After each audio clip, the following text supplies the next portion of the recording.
एक बच्चे का सिलेक्शन होता है तो उसका मेरे पास में मैसेज आता है कि वीर भाई आपसे मिलना है। मैं कहता हूं कि ठीक है यार, मैं उसके साथ में अपनी लोकेशन शेयर करता हूं।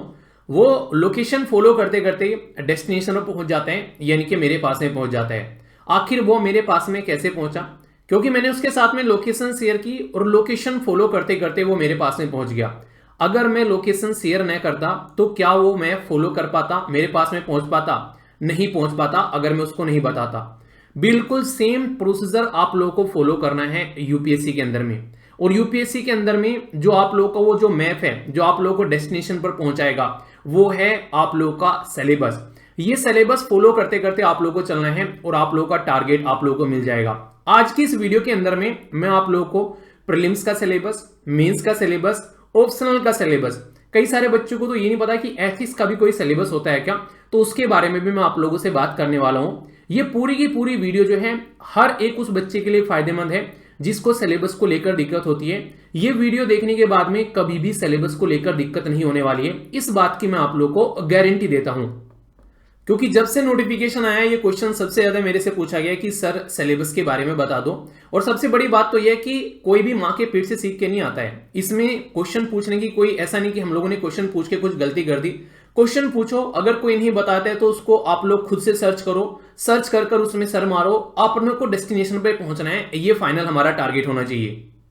और यूपीएससी के तो पेट का रास्ता ही सिलेबस से होकर जाता है। अगर आप लोग आज सिलेबस क्लियर नहीं करोगे तो ये आप लोग को ताउम्र जब तक आप लोग यूपीएससी की तैयारी करोगे ये परेशान करता रहेगा। बिल्कुल ऐसे ही है जैसे जूते के अंदर कंकड़ चली जाती है और आप लोग चलते रहते हो, परेशान होते रहते हो। कंकड़ नहीं निकाल के फेंकोगे तो आप लोग जर्नी पर अपनी बेसिकली परेशान रहोगे और डेस्टिनेशन पर नहीं पहुंच पाओगे। सिलेबस भी ऐसा ही है, एक बार इस कंकड़ को निकाल के फेंक दो, यानी कि ढंग से कवर कर लो और फिर देखो जर्नी में आप लोग को कितना मजा आता है। एक बात आप लोगों ने हमेशा सुनी होगी कि अगर किसी जर्नी पर जाते हैं तो एक दोस्त को साथ में ले जाओ तो आप लोगों का रास्ता जो है वो शानदार हो जाता है। इसी तरीके से यूपीएससी के सिलेबस के साथ में इसका एक दोस्त है। वो दोस्त कौन है बताइए जरा? वो दोस्त है पुराने पीवाईक्यूज, यानी कि प्रीवियस ईयर जो क्वेश्चंस होते हैं। अगर उसको आप लोग सिलेबस के साथ में मिलाकर अगर थोड़ा सा उसको टाइम दोगे तो आप लोगों को देखने को मिलेगा आप लोगों की जर्नी जो है यूपीएससी की प्रिपरेशन की और ज्यादा आसान हो जाएगी। सबसे इंपॉर्टेंट बात, कई सारे बच्चों को तो ये भी नहीं पता होगा कि सिलेबस मिलता कहां से है। तो सिलेबस मिलता है यूपीएससी की वेबसाइट से। वेबसाइट पर आप लोग जाना, वहां पर जो नोटिफिकेशन होता है उसको डाउनलोड करना और जब वो नोटिफिकेशन आप लोग डाउनलोड कर लोगे, अगर किसी भी साल का आप लोग उठाकर देखोगे तो मेरा ये एक्सपीरियंस रहता है कि वो लगभग 28, 29, 30 या 31 जो पेज होता है वहां से आप लोगों का सिलेबस स्टार्ट हो जाता है। एक दो आगे पीछे भी हो सकता है, तो वहां से आप लोग डाउनलोड कर सकते हैं। अगर यूपीएससी की वेबसाइट से आप लोग नहीं डाउनलोड कर पा रहे हैं तो ये सारा का सारा सिलेबस जो है मैं आप लोगों को टेलीग्राम पर भी प्रोवाइड करा दूंगा। स्टडी लवर वीर के नाम से टेलीग्राम है, इसी वीडियो के नीचे आप लोगों को उसका लिंक मिल जाएगा। उसमें मैं पिन कर दूंगा ऊपर ही सिलेबस, जिससे आप लोग इसको जाकर वहां से भी डाउनलोड कर सकते हैं। और कोशिश करना सिलेबस का ये पर्टिकुलर पोर्शन जो है इसको निकालकर अपने सामने A4 साइज की शीट पर रख लीजिएगा, जिससे कि आप लोग जब भी कुछ पढ़ने बैठो तो ये आप लोगों के लिए गाइडेंस का काम करेगा। चाहे प्रीलिम्स हो, चाहे मेंस हो, इवन चाहे आप लोग अपने ऑप्शनल सब्जेक्ट की तैयारी कर रहे हो, तो ये बहुत ही शानदार तरीके से आप लोगों को गाइड करने वाला है। इसलिए आप लोगों के सामने 24 घंटे आप लोगों की टेबल पर, आप लोगों के पास में बैग में, जहां पर भी आप लोग जाइए सिलेबस आप लोगों को रखना है, ताकि आप लोग टाइम वेस्ट ना करो। जब भी लगे कि हाँ यार ये पढ़ रहे हैं, क्या ये एग्जाम के हिसाब से सही है, तुरंत सिलेबस खोलो, आप लोग को पता चल जाएगा कि हाँ यार ये एग्जाम के हिसाब से सही है या फिर नहीं है।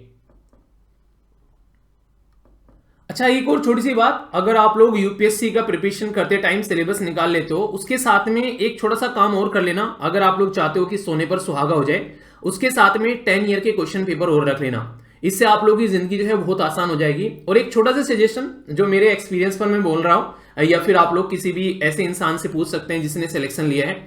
उसमें इंपॉर्टेंट बात क्या है कि आप लोग कोई भी मार्केट से टेस्ट सीरीज खरीदने से पहले सबसे पहले आप लोगों को क्या करना है कि यूपीएससी के द्वारा जो 10 ईयर क्वेश्चन पेपर हैं उनको देख लेना है। उससे आप लोग क्या फायदा होगा, आप लोगों को ये पता चल जाएगा कि वो टेस्ट सीरीज जो भी आप लोग लेने जा रहे हैं तो आप लोगों के लायक है या फिर नहीं लायक है। तो इसलिए हमेशा कोशिश करिए कि वही टेस्ट सीरीज आप लोग लीजिए जो कि यूपीएससी के पैटर्न पर हो। जैसे नहीं, कई सारे बच्चे अभी यहां पर जैसे एसएलवी एप्लीकेशन पर या फिर एसएलवी की जो वेबसाइट है studyloverveer.in, वहां से जो भी टेस्ट सीरीज के क्वेश्चन लगा रहे हैं, फिर फ्री के जो मॉक लगा रहे हैं, उसमें कई सारे बच्चे बोलते हैं कि सर इतना टफ क्वेश्चन क्यों बनाते हो। तो वो सारे के सारे क्वेश्चन जो एक्सपर्ट फैकल्टीज बैठी हुई हैं वो पूरा का पूरा एनालिसिस करके यूपीएससी के पैटर्न को फॉलो कर आप लोगों के लिए टेस्ट सीरीज बनाते हैं। तो इसलिए आप लोगों को पता चल जाएगा, पहले यूपीएससी के क्वेश्चन आप लोगों को देख लेने हैं सारे, उसके बाद में किसी टेस्ट सीरीज में आप लोगों को एंट्री करना है। ये एक तरीका फॉर्मूला है जो कि आप लोग ये पैसे भी बचाएगा और टाइम भी बचाएगा। पता चला पैसे खर्च कर दिए और कहीं और पहुंच गए और सिलेक्शन भी नहीं हो रहा है, तो ये बात ध्यान रखना। अब बात करता हूं मैं आप लोगों से सिलेबस के बारे में, पैटर्न के बारे में, ताकि आप लोग चीजों को आसानी से समझ सको। फिर से बोल रहा हूं, ये वीडियो उन्हीं बच्चों के लिए है जो रियलिटी में एग्जाम को लेकर सीरियस है, वरना जो बच्चे ऐसे हैं कि ठीक है बस चल रहा है काम, चल रही है जिंदगी, तो वो इस वीडियो को मत देखना, क्योंकि बहुत ही डिटेल में ये डिस्कस करने वाला हूं और वीडियो थोड़ी सी लंबी भी होने वाली है, ताकि आज के बाद में आप लोगों को सिलेबस में कोई दिक्कत न रहे।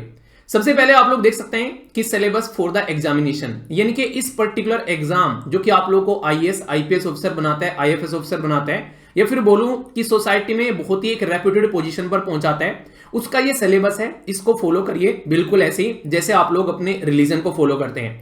पार्ट 1 में आप लोगों को देखने को मिलेगा प्रिलिमिनरी एग्जामिनेशन के लिए, यानी कि जो प्रीलिम्स होता है उसके बारे में पहले बात करते हैं, फिर मेंस के बारे में, फिर ऑप्शनल के बारे में, और फिर आगे चलेंगे सिस्टमैटिक वे में।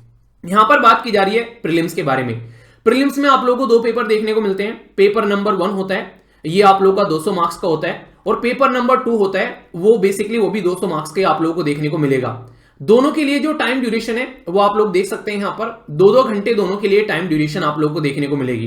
तो पहले मैं आप लोगों से बात करूंगा पेपर 1 के बारे में, जो कि प्रीलिम्स का पेपर होता है, जो कि आप लोगों का क्वालिफाइंग पेपर होता है। अगर इसको क्लियर आप लोग नहीं करोगे तो आप लोग अपनी सेकंड स्टेज यानी कि मेंस पर नहीं पहुंच पाओगे। ये भले ही क्वालिफाइंग है, पर मैक्सिमम जनता यहीं पर ही लुढ़कती है। कई सारे लोग तो ये मानते हैं कि प्रीलिम्स इतना टफ होता है, उसमें सबसे ज्यादा कंपटीशन होता है, अगर ये हर्डल पार कर लिया मेंस फिर भी आसान है, क्योंकि वहां पर आप लोग की मेहनत रंग ला जाती है। पर प्रीलिम्स में कई बार मेहनत भी रंग नहीं लाती है। ये बोलते हैं कि किस्मत का खेल है। क्यों? क्योंकि वहां पर कई बार जो है हिट एंड ट्रायल मेथड बहुत काम करता है, हालांकि अब वो थोड़ा चेंज हो गया है। इसमें जो सबसे इंपॉर्टेंट सेक्शन माना जाता है वो है करंट इवेंट, जिसको नॉर्मली सारथी भी बोलते हैं। सारथी कैसे? जैसे आप लोगों ने देखा होगा महाभारत, आप लोगों ने देखी या फिर सुनी होगी, उसमें कृष्ण जी जो हैं वो अर्जुन को एक तरीके से गाइड करते हैं। तो वो जो गाइड करते हैं कि क्या क्या करना है, उसके बेस पर अर्जुन जो है वो कहीं ना कहीं पूरे युद्ध को अपने हाथों में समेट लेता है। ऐसे ही करंट अफेयर अगर आप लोग उठाकर देखोगे, ये लगभग 40 से 50% कई बार पेपर में रोल प्ले करता है। क्या बात कर रहे हो सर? कई बार हमने सुना है कि 20-25 क्वेश्चन आते हैं, 20-25 क्वेश्चन आते हैं, पर लेकिन अगर आप लोग बहुत सारे क्वेश्चन जो आप लोग को देखने को मिलते हैं, उसका बैकग्राउंड आप लोग को हमेशा करंट अफेयर देखने को मिलेगा। जैसे अभी अगर बात करें पैलेस्तीन और जो इजराइल का जो चक्कर चल रहा है, वहां पर जिस तरीके से वहां पर आज की डेट में हरकतें देखने को मिल रही हैं, आप लोगों से क्या करेंगे, वो लोकेशन पूछ लेंगे, बोलेंगे रफा क्रॉसिंग कहां पर है, बताओ जरा रफा क्रॉसिंग किस किस देश के बीच में है। तो आप लोगों से क्वेश्चन पूछ लिया, क्वेश्चन क्या बन गया? मैं बेस्ड क्वेश्चन बन गया। क्या है? आप लोग बोलोगे सर ये तो मैं बेस्ड क्वेश्चन है, पर रियलिटी में करंट अफेयर का क्वेश्चन है। तो करंट अफेयर इसीलिए बहुत ही बड़ा पोर्शन हो गया है, और इससे एक फायदा और होता है एग्जामिनर को, वो कहीं ना कहीं जो खासकर जो भी बड़ी बड़ी जो इंडस्ट्री चल रही है आज की डेट में कोचिंग की, उनकी जो मंशा है उसको ध्वस्त करने के लिए भी यहाँ पर आज की डेट में डायनामिक पेपर बनाता है। कभी एक सेक्शन को बढ़ा देता है, दूसरे सेक्शन को घटा देता है। और करंट अफेयर जो आपने पकड़ लिया, इसलिए आप लोगों ने अक्सर देखा होगा जब भी द हिंदू न्यूज़पेपर का जब एनालिसिस में लेकर आता हूं, उसमें अलग अलग न्यूज़पेपर के भी आर्टिकल डालता हूं, और हर एक जो टॉपिक आप लोगों को पढ़ाता हूं उसकी बैकग्राउंड इंफॉर्मेशन बताता हूं, स्टैटिक पोर्शन बताता हूं आप लोगों को, उसके क्वेश्चन प्रैक्टिस कराता हूं, ताकि अगर वो टॉपिक आप लोग पढ़ लो, पढ़ने के बाद में भूल जाते हैं, पर लेकिन प्रैक्टिस कर लोगे तो फिर एग्जाम में नहीं भूलोगे। तो करंट अफेयर तैयार करना आपका बहुत बड़ा पोर्शन तैयार कर देगा। इसमें नेशनल और इंटरनेशनल दोनों, एडिटोरियल इतना इंपॉर्टेंट है, अगर उसको नहीं पढ़ोगे तो आप लोग का बुद्धि का विकास नहीं होगा, खासकर यूपीएससी के एग्जाम पर तो आप लोग लेवल पर नहीं पहुंच पाओगे। इसलिए एडिटोरियल सबसे इंपॉर्टेंट पोर्शन यहां पर बेसिकली माना जाता है, जिसमें आप लोगों को तर्क वितर्क करने की भी शक्ति आती है, और वो प्रीलिम्स मेंस इंटरव्यू हर जगह आप लोगों को फायदा पहुंचाता है। अक्सर कई सारे टॉपर से आप लोगों ने सुना होगा कि भले ही पूरा न्यूज़पेपर छोड़ दो पर एडिटोरियल मत छोड़ना। तो ये पोर्शन इसीलिए आप लोगों को इतनी तसल्ली में मैं कवर कराता हूं, ताकि आप लोग ढंग से अपना माइंडसेट डेवलप कर सके। तो करंट अफेयर बहुत बड़ा पोर्शन आप लोगों को यहां पर देखने को मिलता है इस पर्टिकुलर पेपर के अंदर में। और कई बार तो जो मेंस का पूरा पेपर होता है ना, वो ऐसा लगता है कि करंट अफेयर से आ गया, और ये मैंने आप लोगों को कई बार एनालिसिस भी किया है मेंस का पेपर, उस टाइम पर भी आप लोगों ने देखा होगा। सिलेबस के बारे में एक बात बोली जाती है हमेशा, रीड बिटवीन द लाइन। वो क्या है मैं आप लोगों को अभी बताऊंगा। जैसे यहां पर लिखा हुआ है history India, history of India, इसी के साथ में यहां पर इंडिया नेशनल मूवमेंट। तो यहां पर बकायदा वो चाह रहे हैं कि आप लोग हिस्ट्री का ओवरव्यू लो और नेशनल मूवमेंट के ऊपर में अलग से फोकस करो, वरना वो हिस्ट्री लिख के छोड़ देते, पर नेशनल मूवमेंट को चाह रहे हैं कि आप लोग अलग से फोकस करो। तो ये यहां पर आप लोगों से बता रहा है कि जो फ्रीडम स्ट्रगल मूवमेंट है उसको आप लोग अलग से टाइम दो। इंटरेस्टिंग चीज क्या है, इसमें इन्होंने इंडिया के बारे में बात की है यानी कि हिस्ट्री प्रीलिम्स के अंदर में वो ओनली इंडिया के बारे में बात कर रहे हैं, जबकि आप लोग ज्योग्राफी के बारे में बात करेंगे तो इंडियन और इसी के साथ में यहां पर वर्ल्ड ज्योग्राफी बोल दी उन्होंने यहां पर। यानी कि हिस्ट्री तो चाह रहे हैं वो इंडिया की, बताओ वो नहीं चाह रहे आप लोग दुनिया की बेसिकली हिस्ट्री पढ़ते फिर अभी यहां पर प्रीलिम्स के पोर्शन पे, पर लेकिन ज्योग्राफी जरूर चाह रहे हैं कि आप लोग वर्ल्ड की पढ़ो। उसके पीछे रीजन क्या है, जब तक आप लोग वर्ल्ड की ज्योग्राफी नहीं पढ़ोगे तब तक आप लोग ये जान ही नहीं पाओगे कि कैसी कैसी लोकेशन, कैसी कैसी सिचुएशन, कैसी कैसी आप लोगों की कंडीशन बनी हुई है। अगर कल को चलकर आप लोग एक आईएएस ऑफिसर बनते हो, ठीक है, इंडियन फॉरेन सर्विसेज में आप लोग जाते हो, तो आप लोग चीजों को अंडरस्टैंड कर पाएंगे। वहां की फिजिकल कंडीशन कैसी है, वहां की सोसाइटी कैसी है, वहां की इकोनॉमी कैसी है, ज्योग्राफी कैसी है, तो ये सारी इंडिया और वर्ल्ड दोनों के रेस्पेक्ट में चाह रहा है यूपीएससी, आप लोग इसको क्लियर करो, ठीक है। तभी तो एक अच्छे डिप्लोमेट्स आप लोग बन पाओगे, तभी तो आप लोग चीजों को अंडरस्टैंड कर पाओगे। वरना जरा सी देर में बोल देते हैं अच्छा वहां पर ये दुर्घटना घट गई, आप लोग को पता है अच्छा वो पर्टिकुलर एरिया तो उस पर्टिकुलर कॉन्टिनेंट के अंदर में आता है, तो आप लोग उसको कोरिलेट कर पाओगे, आप लोग समझ पाओगे कि वो पर्टिकुलर एरिया है वहां पर तो ऑयल पाया जाता है, इसलिए वहां पर ऑयल को लेकर लड़ाई होती है। तो ये चीजें आप लोग समझ पाओगे। और एक छोटी सी मेरी रिक्वेस्ट है, अगर आप लोग मानोगे तो अच्छा है, नहीं मानोगे तो आप लोग की बेसिकली आप लोग के ऊपर डिपेंड करते हैं। आप लोग इस सिलेबस के साथ साथ में कोई भी स्टैंडर्ड बुक उठाने से पहले एक बार एनसीईआरटी जरूर पढ़ लेना। इतनी इंपॉर्टेंट है कि जिंदगी में अगर आप लोगों ने मेरी ये सलाह मान ली तो यूपीएससी की जर्नी आप लोगों की आसान हो जाएगी, और इतनी आसान हो जाएगी कि आप लोग सोच भी नहीं सकते। तो यूपीएससी के पुराने क्वेश्चन पेपर, सिलेबस और एनसीईआरटी, जिस इंसान ने इन तीनों चीजों को घोट कर पे लिया, वो ये समझो कि वो इंसान यूपीएससी का आधा सा काम कंप्लीट कर चुका है। अब बस प्रैक्टिस रह गई है और कुछ स्टैंडर्ड बुक रह गई है। तो ये बात आप लोग समझना। इंडियन पॉलिटी जब मैंने आप लोगों को पढ़ाई फ्री ऑफ कॉस्ट, आप लोगों को यूट्यूब पर मिल जाएगी, 180 से भी ऊपर लेक्चर हैं। मैंने आप लोगों को क्या क्या पढ़ाया सिस्टमेटिक वे में। इंडियन पॉलिटी आप लोगों को बताई यहां पर गवर्नेंस, इसी के साथ में पॉलिटिकल सिस्टम कैसा है, पंचायती राज सिस्टम कैसा है, पब्लिक पॉलिसीज किस तरीके की चीजें लेके चली जाती हैं, और जो राइट इश्यूज हैं उनके बारे में भी हम लोगों ने बात की थी, राइट से रिलेटेड क्या क्या इश्यूज हैं। पॉलिटिकल सिस्टम और पंचायती राज सिस्टम मैंने बकायदा 2 लेक्चर में अलग से लिया था, ये समझाने के लिए कि कितना इंपॉर्टेंट है। क्यों? क्योंकि ग्राउंड लेवल पर हम लोग चाह रहे हैं कि हमारा डिसेंट्रलाइजेशन हो एडमिनिस्ट्रेशन का, उसका सबसे आसान तरीका है हमारा पंचायती राज सिस्टम। और फंडामेंटल राइट आप लोगों को याद होगा, मैंने सबसे शानदार तरीके से सबसे इंपॉर्टेंट फोकस दिया है directive principle of state policy, fundamental right, और आप लोगों के लिए फंडामेंटल ड्यूटीज। क्योंकि आप लोगों का पढ़ना एग्जाम के लिए अलग बात है, पर जब आप लोग जाकर उस कुर्सी पर बैठोगे, जो आईएएस ऑफिसर की कुर्सी होगी, आईपीएस ऑफिसर की कुर्सी होगी, वो आप लोगों से किताबी नॉलेज नहीं मांगते हैं, वो आप लोगों से प्रैक्टिकलिटी मांगते हैं कि हमारी सोसाइटी में किसी के अधिकारों का हनन हो रहा है तो आप लोग किस तरीके से अपनी पावर का इस्तेमाल कर उनके अधिकारों को उन तक पहुंचा सकते हैं। तो ये पूरा का पूरा सिस्टम आप लोगों को पॉलिटी पढ़ते पढ़ते समझ में आ जाएगा, ठीक है। हिस्ट्री आप लोगों को ये बताएगी गलती कहां नहीं करनी है, गलतियों से सीखो। ज्योग्राफी आप लोगों को बताएगी कि किस तरीके से आप लोग चीजों को अंडरस्टैंड कर सकते हो, अपनी डिसीजन मेकिंग कैपेबिलिटी बढ़ा सकते हो। पॉलिटी जो है आप लोगों को जिस सोसाइटी में आप लोग रहते हैं उसके बारे में आप लोगों से बात करेगी। और जब ये सारी चीज आप लोगों को क्लियर हो जाएगी, अक्सर आप लोगों ने सुना होगा कि जो पॉलिटी है वो इकोनॉमी की गार्जियन होती है, तो इसलिए पहले पॉलिटी पढ़ाई जाती है। इवन आप लोगों को पता होगा सस्टेनेबल डेवलपमेंट गोल के बारे में भी पहले आप लोग की हेल्थ आती है, उसके बाद में एजुकेशन आता है। इसलिए पहले यहां पर पॉलिटी आती है, उसके बाद में आप लोग को इकोनॉमी देखने को मिलती है। क्योंकि पॉलिटी नहीं रहेगी तो इकोनॉमी कहां से निकल कर आ जाएगी, तो ये आप लोग समझ सकते हैं। इसलिए पॉलिटी के बाद में आप लोग का इकोनॉमिक एंड सोशल डेवलपमेंट देखने को मिलेगा, जिसमें सस्टेनेबल डेवलपमेंट जो है वो बहुत इंपॉर्टेंट है। इसमें बकायदा टोटल आप लोगों के सामने 17 गोल होते हैं। अच्छा, कितने टारगेट होते हैं? डेली द हिंदू न्यूज़पेपर में 2-4 बार तो बता ही देता हूं। बताइए कितने टारगेट हैं उसके अंदर में? 17 जो गोल है वो आप लोग की फिंगर टिप्स पर याद हो जाने चाहिए। उसके लिए एक वीडियो बना रखी है, देख लेना, यूट्यूब पर फ्री ऑफ कॉस्ट है। जब मैं फ्री ऑफ कॉस्ट बोल रहा हूं तो इसका मतलब ये है कि उसके लिए कोई पेमेंट नहीं करना है। जैसे एप्लीकेशन पर क्लासेस चलती हैं वो एक अलग चीज है, यूट्यूब पर सारी चीजें हैं वो भी आप लोग को उसी क्वालिटी में देखने को मिलेगी। जाकर सर्च कर लेना sustainable development goal by Veer, means में इतना फायदा पहुंचाएगी जिसका कुछ हद नहीं है। आप लोग जाकर एक बार देखना उसको। पॉवर्टी के बारे में बात करते हैं, ये गोल में ही आप लोगों को इंक्लूड देखने को मिलेगा। इंक्लूजन जब बात करते हैं, पूरी सोसाइटी को साथ में लेकर चलना, अपनी जनता का कैसे यूटिलाइजेशन करना है, ये तो बहुत इंपॉर्टेंट है। क्योंकि सेंसस भी आप लोगों को देखने को मिलता है, डिलिमिटेशन कमीशन देखने को मिलता है, बहुत ही इंपॉर्टेंट एक तरीके से आप लोग समझ सकते हैं। और सोशल जो इनिशिएटिव है खासकर सोसाइटी में सेक्टर के लिए, बेसिकली हमारी सोसाइटी में वेलफेयर के लिए, तो इससे ज्यादा इंपॉर्टेंट और कुछ आप लोग बोल ही नहीं सकते। उसी सोसाइटी में जाकर आप लोगों को काम करना है, गरीबी को उसी को मिटाना है, आप लोगों को भुखमरी को मिटाना है। लोगों के लिए सोसाइटी में जो सरकार ने स्कीम बनाई है, चाहे सेंटर की चाहे स्टेट की, वो आप लोगों को इंप्लीमेंट करनी है। तो ये आप लोगों को ढंग से अंडरस्टैंड करना पड़ेगा। इसी के साथ में जनरल इश्यूज हैं, जैसे इन्वायरमेंट और इकोलॉजी के बारे में आप लोग बात करते हैं। आज की डेट में जो क्लाइमेट चेंज है वो गले की हड्डी बना हुआ है, जो कि निगला जाए ना उगला जाए। इसलिए कॉन्फ्रेंस ऑफ पार्टीज होती हैं। बताओ भी रिसेंटली कहां पर हुई है? बहुत ही तसल्ली में इसके बारे में डिस्कस किया था, एडिटोरियल भी मैंने आप लोगों को पढ़ाए थे। ये क्या है, ये आप लोगों के लिए प्रीलिम्स भी है, मेंस भी है और इंटरव्यू भी है। ये ऐसी चीजें आप लोगों को देखने को मिलती है। तो आप लोगों से पूछेंगे इन्वायरमेंट और इकोलॉजी के बारे में, बायोडाइवर्सिटी के बारे में, क्लाइमेट चेंज के बारे में। एनसीईआरटी फाउंडेशन तैयार कर देगी, इसलिए इन्होंने बोला है कि नोट रिक्वायर्ड स्पेशलाइजेशन, यानी कि वो आप लोगों को यहां पर पीएचडी करने के लिए नहीं बोल रहे हैं, वो ये कह रहे हैं कि बस इसको समझ लो कि हाँ यार ये भी होता है। अगर आप लोगों ने इसको समझ लिया तो अच्छी बात ये होगी कि आप लोग सिस्टमैटिक वे में उसको इंप्लीमेंट कर पाएंगे। अगर समझा नहीं तो फिर क्या मतलब रह गया।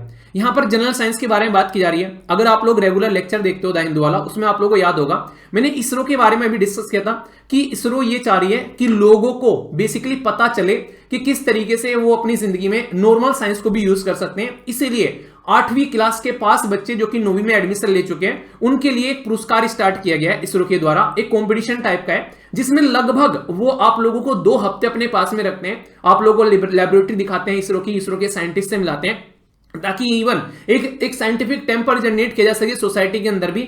और हमारे देश के जो बच्चे हैं वो आईएएस आईपीएस इन सबको तो बनने की कोशिश करें, साथ साथ में साइंटिस्ट भी बनने की कोशिश करें। तो जनरल साइंस जरूरी है एक इंसान को साइंटिफिक टेम्पर जनरेट करने के लिए, और ये बेसिक रिक्वायरमेंट आप लोग की एनसीईआरटी से पूरी हो जाती है। तो एनसीईआरटी आप लोग के लिए यहां पर एक रामबाण का काम करती है। एक छोटी सी बात मैं बोलूंगा, कई सारे लोग बोलेंगे सर प्रमोशन कर रहे हो, पर लेकिन ये बोलना जरूरी है।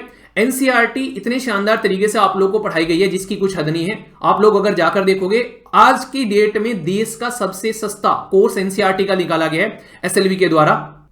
ओनली 999 में है, वो भी 1 साल के लिए, और जीएसटी इसके अंदर में इंक्लूड है। आप लोग सोच के देखो कि सारी की सारी एनसीईआरटी ओनली 999 में आप लोगों की कवर हो जा रही है। तो इससे क्या फायदा आप लोगों को होगा कि फाउंडेशन आप लोग ये समझ के दो कि आप लोगों की जिंदगी आसान हो गई। यहां पर सिलेबस का पता चल गया, पीवाईक्यूज का पता चल गया, एनसीईआरटी कवर कर ली, वो भी 999 में, वो भी शानदार तरीके से। तो आप लोग समझो कि आधी जिंदगी आप लोग की आसान हो गई यहां पर। अगर खुद से भी कर रहे हो तो कोई दिक्कत नहीं है, पर अगर आप लोग यहां पर कोशिश करोगे कि इनको कवर करने की, तो बहुत फायदा आप लोगों को देखने को मिलने वाला है, इस बात की मैं गारंटी देता हूं। ठीक है, आइए अब चलता हूं नेक्स्ट पोर्शन की ओर। ये पोर्शन आप लोगों को देखने को मिलेगा यहां पर पेपर 2 का। पेपर 2 का जो पेपर होता है उसको बोलते हैं सीसेट। नॉर्मली आप लोगों ने देखा होगा सीसेट वाला जो पेपर होता है, हालांकि यूपीएससी यहां पर खेलती है कई बार। वो कहती तो है कि भाई साहब बहुत ही आसान लेवल की चीजें पूछ रहे हैं, वो लिख देती है कि 10th लेवल का पूछ रहे हैं भाई साहब, 10th लेवल का पूछ रहे हैं। पर लेकिन जब पेपर आप लोग उठाकर देखते हो तो वहां पर तोते उड़े हुए आते हैं नॉर्मली।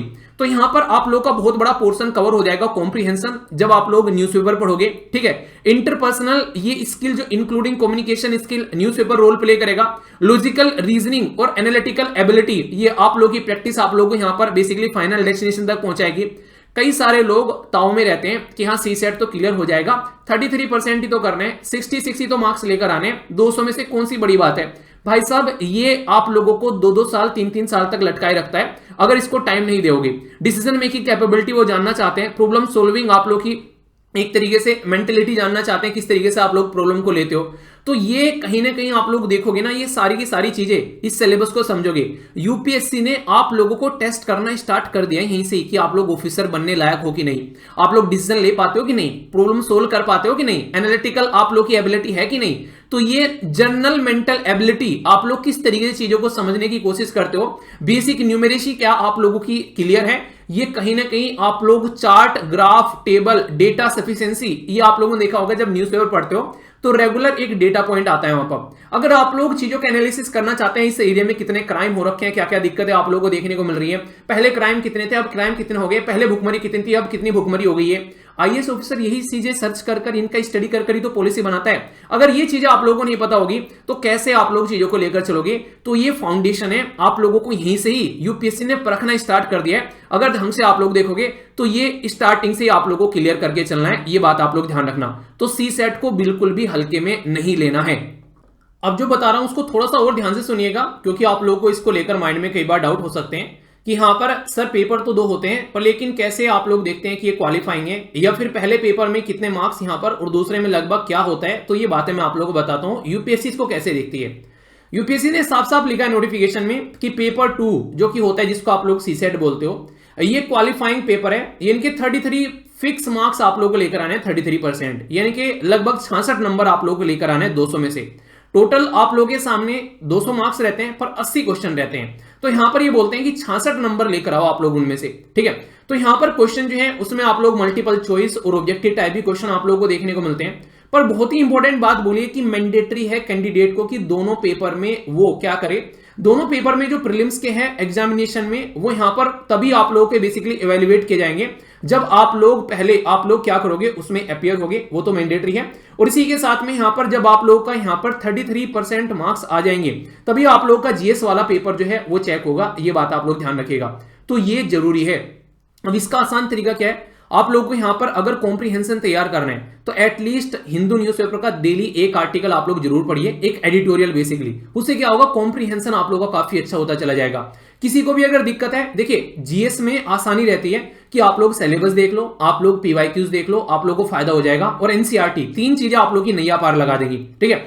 पर लेकिन अगर मैं बात करूं यहां पर आप लोगों को फोकस करना पड़ेगा थोड़ा सा अपने फाउंडेशन पर भी, जो कि बहुत ज्यादा जरूरी है, खासकर एक मैथ और रीजनिंग वाला सेक्शन, और इंग्लिश में अगर हल्के हैं तो उसको अलग से टाइम देना स्टार्ट कर दो, आप लोग की सारी चीजें तैयार हो जाएंगी बहुत ही सिस्टमेटिक वे में। आप लोगों को एक इंटरेस्टिंग चीज बताऊं, जब मैं ये स्टूडेंट था, मैं सारी चीजें देखा करता था, तो मुझे बहुत सारी प्रॉब्लम फेस करनी पड़ी। इसीलिए जब भी एप्लीकेशन पर कोई भी अब क्लासेस स्टार्ट की जा रही हैं, अब आप लोगों को देखने को मिलेगा देश के अंदर में कोई भी ऐसा इंस्टीट्यूट नहीं है जो कि सी सेट का कोर्स जो है वो 2 से 2.5 महीने से ज्यादा चलाता हो। हमारे यहां पर लगभग 8 महीने सी सेट की क्लासेस चलती हैं, और उसमें आप लोगों को देखने को मिलेगा बकायदा बेसिक इंग्लिश कवर कराई गई है, पूरे देश में कोई नहीं कराता है, मतलब आप लोगों से दुनिया भर के पैसे लेते हैं फिर भी नहीं कराते हैं। तो जब मैं स्टूडेंट था मुझे लगता था कि यार कहीं ना कहीं ये चीज होनी चाहिए, तो वो सारी चीजें इंक्लूड की गई हैं, ठीक है। तो इस चीज को आप लोग देखकर चलो, तो कभी भी डाउट नहीं रखना आप लोग को जरा सा भी। और एक बात हमेशा ध्यान रखिएगा, इस पेपर को हल्के में मत लेना, सेकंड पेपर को। और आप लोगों को टेलीग्राम पर एक आर्टिकल भी प्रोवाइड करा दिया जाता है, जैसे एसएलवीपीडिया के नाम से एक टेलीग्राम है, वहां पर आप लोग आर्टिकल देख सकते हैं। एटलीस्ट अगर आप लोग न्यूज़पेपर नहीं लेते हैं तो एक आंसर राइटिंग ग्रुप भी है आप लोगों के लिए, वहां पर आप लोग देख सकते हैं। उस आंसर राइटिंग ग्रुप में भी आप लोगों को डेली आंसर लिखने के लिए दिया जाता है, उसके बारे में आगे भी मैं आप लोगों से बात करूंगा, ठीक है। तो ये बहुत ही इंपॉर्टेंट है। आप लोग अगर रेगुलर द हिंदू वाली वीडियो सुनते हैं तो उसमें दुनिया भर की चीजें मैं बताता हूं आप लोगों को, ये सारी की सारी आप लोगों को कंबाइन आप लोगों के डेस्टिनेशन पर पहुंचने में हेल्प करती है। तो प्रीलिम्स का पूरा सिलेबस पार्ट 1 और यहां पर मैंने आप लोग कवर कर दिया, जिसमें पेपर 1 और पेपर 2 आप लोगों का हो गया। क्या क्या रिक्वायरमेंट है, यहां तक अगर कोई डाउट है तो बताइए, वरना फिर मैं आगे बढ़ूं। फीडबैक जरूर दे देना, वीडियो को लाइक या फिर डिसलाइक कर बता देना, इससे मुझे पता चल जाएगा कि जो मैंने मेहनत की है इस वीडियो को बनाने के लिए, आप लोगों तक इसको पहुंचाया, तो क्या आप लोगों को इससे फायदा हो रहा है। तो उसका एक आसान तरीका है कि आप लोग वीडियो को लाइक कर सकते हैं, नहीं पसंद आया तो डिसलाइक कर सकते हैं, पर कमेंट बॉक्स में जरूर बताना लिखकर कि आप लोगों को इस वीडियो से क्या फायदा हुआ है, और आप लोगों का ये कौन सा अटेम्प्ट है, क्या फर्स्ट अटेम्प्ट है, सेकंड अटेम्प्ट है या फिर थर्ड अटेम्प्ट है, जो भी आप लोग हैं उसके बारे में बताना। और क्या अब से पहले सिलेबस इतना तसल्ली में आप लोगों ने कभी पढ़ा था या फिर सुना था, तो अपनी वो बातें भी आप लोग जरूर शेयर करिएगा। ये सिलेबस पूरा का पूरा आप लोगों को टेलीग्राम पर प्रोवाइड करा दूंगा, स्टडी लवर वीर के नाम से, लिंक वीडियो के नीचे प्रोवाइड करा दूंगा, तो वहां से भी देख लेना, वरना स्टडी जो यूपीएससी की वेबसाइट है वहां से भी डाउनलोड कर सकते हैं, ठीक है। आई होप कि आप लोग के माइंड में बिल्कुल क्लियर हो गई होंगी, ओके। जब आप लोग प्रीलिम्स क्लियर कर लेते हो तो फिर आप लोगों का एक तरीके से बोल सकते हैं कि 2020 आप लोगों का खत्म हो गया। अब आप लोगों का यहां पर स्टार्ट होगा टेस्ट मैच, यानी कि 1 डे एग्जाम खत्म, अब आप लोगों का यहां पर चलने वाला है टेस्ट मैच, जो कि एक शानदार तरीके से आप लोगों को मैं बातें बताऊंगा जो कि आप लोग यहां पर समझ पाएंगे, और एक एक पॉइंट मैं आप लोगों को क्लियर करता हुआ चलूंगा। सबसे पहले तो आप लोगों को यह पता होना चाहिए कि आप लोगों का जो पेपर होता है उनके मार्क्स कितने होते हैं, फिर मैं आप लोगों को सिलेबस बताऊंगा, इससे आप लोगों को और अच्छे से समझ में आएगा कि कहां पर आप लोगों को फोकस देना है। जैसे यहां पर जब मेंस के सिलेबस के बारे में मैं आप लोगों से बात कर रहा हूं, तो यहां पर सबसे इंपॉर्टेंट क्या है, यहां पर मेंस के सिलेबस में आप लोगों को कौन कौन से पेपर आप लोगों को देखने को मिलते हैं, कौन से पेपर क्वालिफाइंग है और कौन से पेपर के मार्क्स कवर होते हैं। प्रीलिम्स का पेपर क्लियर करने के बाद में आप लोगों के हाथ में अभी 0 बटा लड्डू रहेगा, यानी कि कोई भी मार्क्स आप लोगों का ऐड नहीं होने वाला है, बस आप लोग एक स्टेज क्लियर करके दूसरी स्टेज पर आ गए। अभी यहां पर अगर मैं बात करूं, इसमें जब दूसरी स्टेज में आ गए तो मेंस का पेपर होगा, तो उसमें आप लोगों के 2 तो क्वालिफाइंग पेपर होंगे, पेपर 1 और पेपर 2। पेपर 1 जो रहेगा वो अभी आप लोगों को आगे बताऊंगा। इंडियन लैंग्वेज आप लोगों को देखने को मिलेगी, जो कि 8वें शेड्यूल में है। ये वही लैंग्वेज है जो कि मैं हजारों बार आप लोगों को रेगुलर न्यूज़पेपर में पढ़ाता रहता हूं, ठीक है। बताइए टोटल कितनी लैंग्वेज है, देखो जरा आपको किस किस को याद है। तो यहां पर बताइए ओरिजिनली संविधान में कितनी लैंग्वेज थी और बाद में कितनी होगी, ये भी बताना, ठीक है। ये एक क्वालिफाइंग पेपर रहेगा 300 नंबर का, ठीक है। और दूसरा यहां पर इंग्लिश का पेपर रहेगा, क्योंकि देखो इंग्लिश को लेकर ना कई सारे लोग हवा बना के रखते हैं, पर लेकिन हमारा देश जितना डाइवर्स है, अगर इंग्लिश नहीं सीखोगे तो एक ऑफिसर के तौर पर आप लोगों को दिक्कत होने वाली है। आप लोगों को याद होगा कि जो सेकंड रैंक आई थी अनु, उनका जो एक तरीके से पोस्टिंग मिली उनको साउथ में मिली थी। तो अगर इंग्लिश नहीं आएगी तो कैसे आप लोग सर्वाइव करोगे, लोकल लैंग्वेज आप लोग जानते नहीं हो।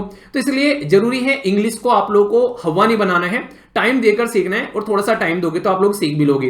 ये दोनों पेपर अगर क्लियर हो जाते हैं तो ही आप लोग की आगे मेहनत काम आएगी। इनको ऐसे समझो जैसे सी सेट का पेपर क्लियर हो गया तो जीएस का आप लोग का चेक होगा, ऐसे ही ये पेपर अगर क्लियर होंगे तो ही आप लोग की आगे मेहनत काम आएगी, ये चेक होंगे और यहां से आप लोग के मार्क्स बनेंगे। वरना भाई साहब समझ लेना कि कुछ भी हाथ नहीं लगने वाला है। और बहुत सारे लोग जैसे सी सेट में डूबते हैं, इसीलिए बहुत सारे लोग यहां पर इंग्लिश क्वालिफाइंग आप लोगों का जो पेपर होता है इसमें और हिंदी में भी डूबते हुए नजर आते हैं। तो थोड़ा सा टाइम इसको भी दे लेना ताकि आप लोगों की नैया जो है वो अटके ना, आप लोगों की नैया पार हो जाए। इसीलिए मैंने बोला था कि सी सेट की जो क्लासेस थी उसमें बेसिक इंग्लिश में मेरे कवर करवाई थी बेसिकली। अभी आप लोगों को बताऊंगा उसका मेन रीजन क्या था, आप लोग समझोगे आगे तो आप लोगों को इसकी इंपॉर्टेंस समझ में आएगी, ठीक है, क्योंकि इसमें भी बहुत सारे लोग फेल होते हैं। अभी जो पेपर है यहां पर उसके बारे में अगर मैं बात करूं, पेपर 1 आप लोगों को यहां पर देखने को मिलता है, उसको बोलते हैं एसए का पेपर यानी कि निबंध का पेपर। मैक्सिमम अगर न्यूज़पेपर आप लोग सिस्टमैटिक वे में करते हो तो ये समझो कि आप लोग की मुट्ठी में आ जाएगा। और जीएस1, जीएस2, जीएस3, जीएस4 पढ़ोगे तो उसका फाउंडेशन ही आप लोग का एसए से तैयार हो जाएगा। इसलिए इसके लिए आप लोगों को बताऊंगा आगे चलकर कि ज्यादा सिलेबस कोई डिफाइन किया नहीं है आप लोगों के सिलेबस के अंदर भी। पेपर जो 2 होगा यहां पर वो आप लोगों का देखने को मिलेगा जर्नल स्टडी पेपर 1। ये कंफ्यूज मत होना, पेपर 1 एसए को बोल दिया गया है और यहां पर जनरल स्टडी 1, 2, 3, 4, 5 जो है इनके अलग से उन्होंने नंबरिंग की है कि ये पेपर 1 हो गया। पेपर 3 होगा वैसे, और यहां पर जनरल स्टडी का पेपर 2 कहलाया जाएगा। पेपर जो 4 होगा बोलने के लिए ये जनरल स्टडी का पेपर 3 कहलाएगा, क्योंकि नंबर 1 एसए को दे दिया था, ठीक है। पेपर 5 जो होगा ये जनरल स्टडी का पेपर आप लोगों का 4 कहलाएगा, ठीक है। तो ये आप लोग समझिएगा यहां पर, यानी कि GS paper 1, GS paper 2, GS paper 3, GS paper 4 का एक ओवरव्यू मैं आप लोगों को दे दूं। इसमें पहले पेपर में आप लोगों को इंडियन हिस्ट्री, कल्चर और ज्योग्राफी और वर्ल्ड एंड सोसाइटी डिटेल में एक्सप्लेन करूंगा। कॉम्प्रिहेंसिव सिलेबस तो आप लोग समझ पाएंगे। 250 नंबर के होते हैं सारे के सारे पेपर, यानी कि 250 नंबर अगर आप लोग यहां पर इनको काउंट करोगे तो आप लोगों को बता दूं कहां पर आप लोगों को सबसे ज्यादा फोकस करना है। इसी में आप लोगों को देखने को मिलेगा जो इंपॉर्टेंट है काफी, वो आप लोग आता है ऑप्शनल पेपर। अक्सर ऑप्शनल को लेकर कई सारे बच्चे जो हैं वो यहां पर इसको हल्के में लेते हैं, पर लेकिन ऑप्शनल आप लोगों की जिंदगी बना रहा होता है, ये भी आप लोग ध्यान रखिएगा, ठीक है। तो ये आप लोगों को देखने को मिलेगा पेपर नंबर जो 6 होता है और पेपर नंबर जो 7 होता है। ये टोटल आप लोगों के 7 पेपर देखने को मिलते हैं जो कि आप लोग की नैया पार लगाते हैं, ठीक है। टोटल आप लोग यहां पर देख रहे होंगे, आप लोग यहां पर देखो ये है पर्टिकुलर 250 नंबर जब आप लोग जोड़ोगे तो यहां पर ऑप्शनल का दूसरा पेपर भी हो गया, ये हो गया टोटल 250 नंबर का। तो टोटल मिलाकर आप लोगों का जो रिटर्न का जो रहता है, जो आप लोगों का मेंस का जो बेसिकली रिटर्न टेस्ट होता है वो होता है 1750 नंबर का, यानी कि 250 250 250 करके आप लोगों के 1750 नंबर हो जाएंगे टोटल आप लोगों के 7 पेपर के। ये 1750 जब आप लोग क्लियर कर लोगे अपना मेंस तो आप लोग जाकर बैठोगे पर्सनैलिटी टेस्ट जिसको इंटरव्यू बोलते हैं, उसमें आप लोगों के टोटल मार्क्स हैं 275, यानी कि जो फाइनल मेरिट निकल कर आएगी आप लोगों की वो ग्रांड टोटल जो होगा वो होगा आप लोगों का कितना, ये होगा 2025 में से। अब एक बात ध्यान रखना यहां पर जो इंटरेस्टिंग है, 2025 में से जो आप लोग का ये आ रहा है ना, यहां पर मैक्सिमम इसमें से 50% मार्क्स भी अगर आप लोग ले आते हैं ना, यानी कि 1000 के करीब या 1100 के करीब, तो आप लोग टॉपर कैटेगरी में आ जाते हैं। समझ रहे हैं आप लोग यहां पर? तो कैसी मार्किंग होती है, तो किस तरीके से आप लोगों को प्रैक्टिस करनी है, उसी के बारे में मैं आप लोगों से बात करूंगा। अगर सिस्टमेटिक वे में आप लोग प्रैक्टिस करके नहीं चलोगे आंसर राइटिंग की, तो कितने भी पढ़ लेना आप लोग पेपर को क्लियर नहीं कर पाएंगे। और आप लोगों ने अक्सर सुना होगा जो माँ बाप गलतियां करते हैं वो चाहते हैं बच्चे वो गलती ना करें। तो मैंने भी गलती की थी अपने टाइम पर, पढ़ने में तो इतना लग रहा जिसकी कुछ हद नहीं है भाई साहब, पर लेकिन मेंस को आंसर राइटिंग को मैंने उतना प्रेफरेंस नहीं दिया, नॉलेज एक्वायर करने में लग रहा, पर लेकिन वो नॉलेज किसी काम की नहीं अगर आप लोग उसको प्रैक्टिस के थ्रू अपनी किताब में अपनी बुक अपनी कॉपी में ना उतार दें।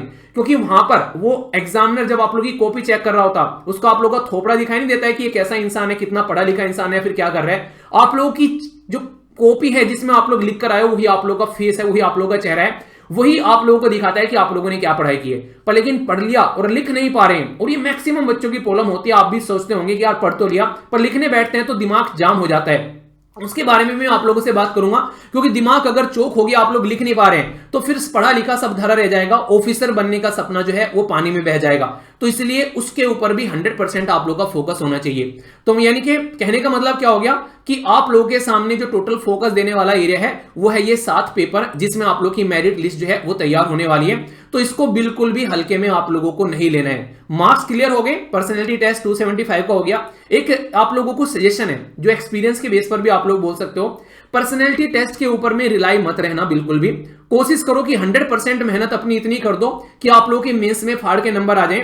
अगर यहां पर कुछ कम भी नंबर आए फिर भी आप लोग को अपनी चॉइस की सर्विस मिल जाए। आईएएस बनना है तो आईएएस मिल जाए, और आईपीएस बनना है तो आईपीएस, या फिर कोई और चाहिए तो वो मिल जाए। वो तभी होगा जब आंसर राइटिंग की प्रैक्टिस आप लोग धांसू कर लोगे और आप लोगों के पास में एक फोल्डर रहेगा लिखने के लिए। उसके बारे में आगे बात करूंगा कि वो कहां से इकट्ठा होगा, ठीक है।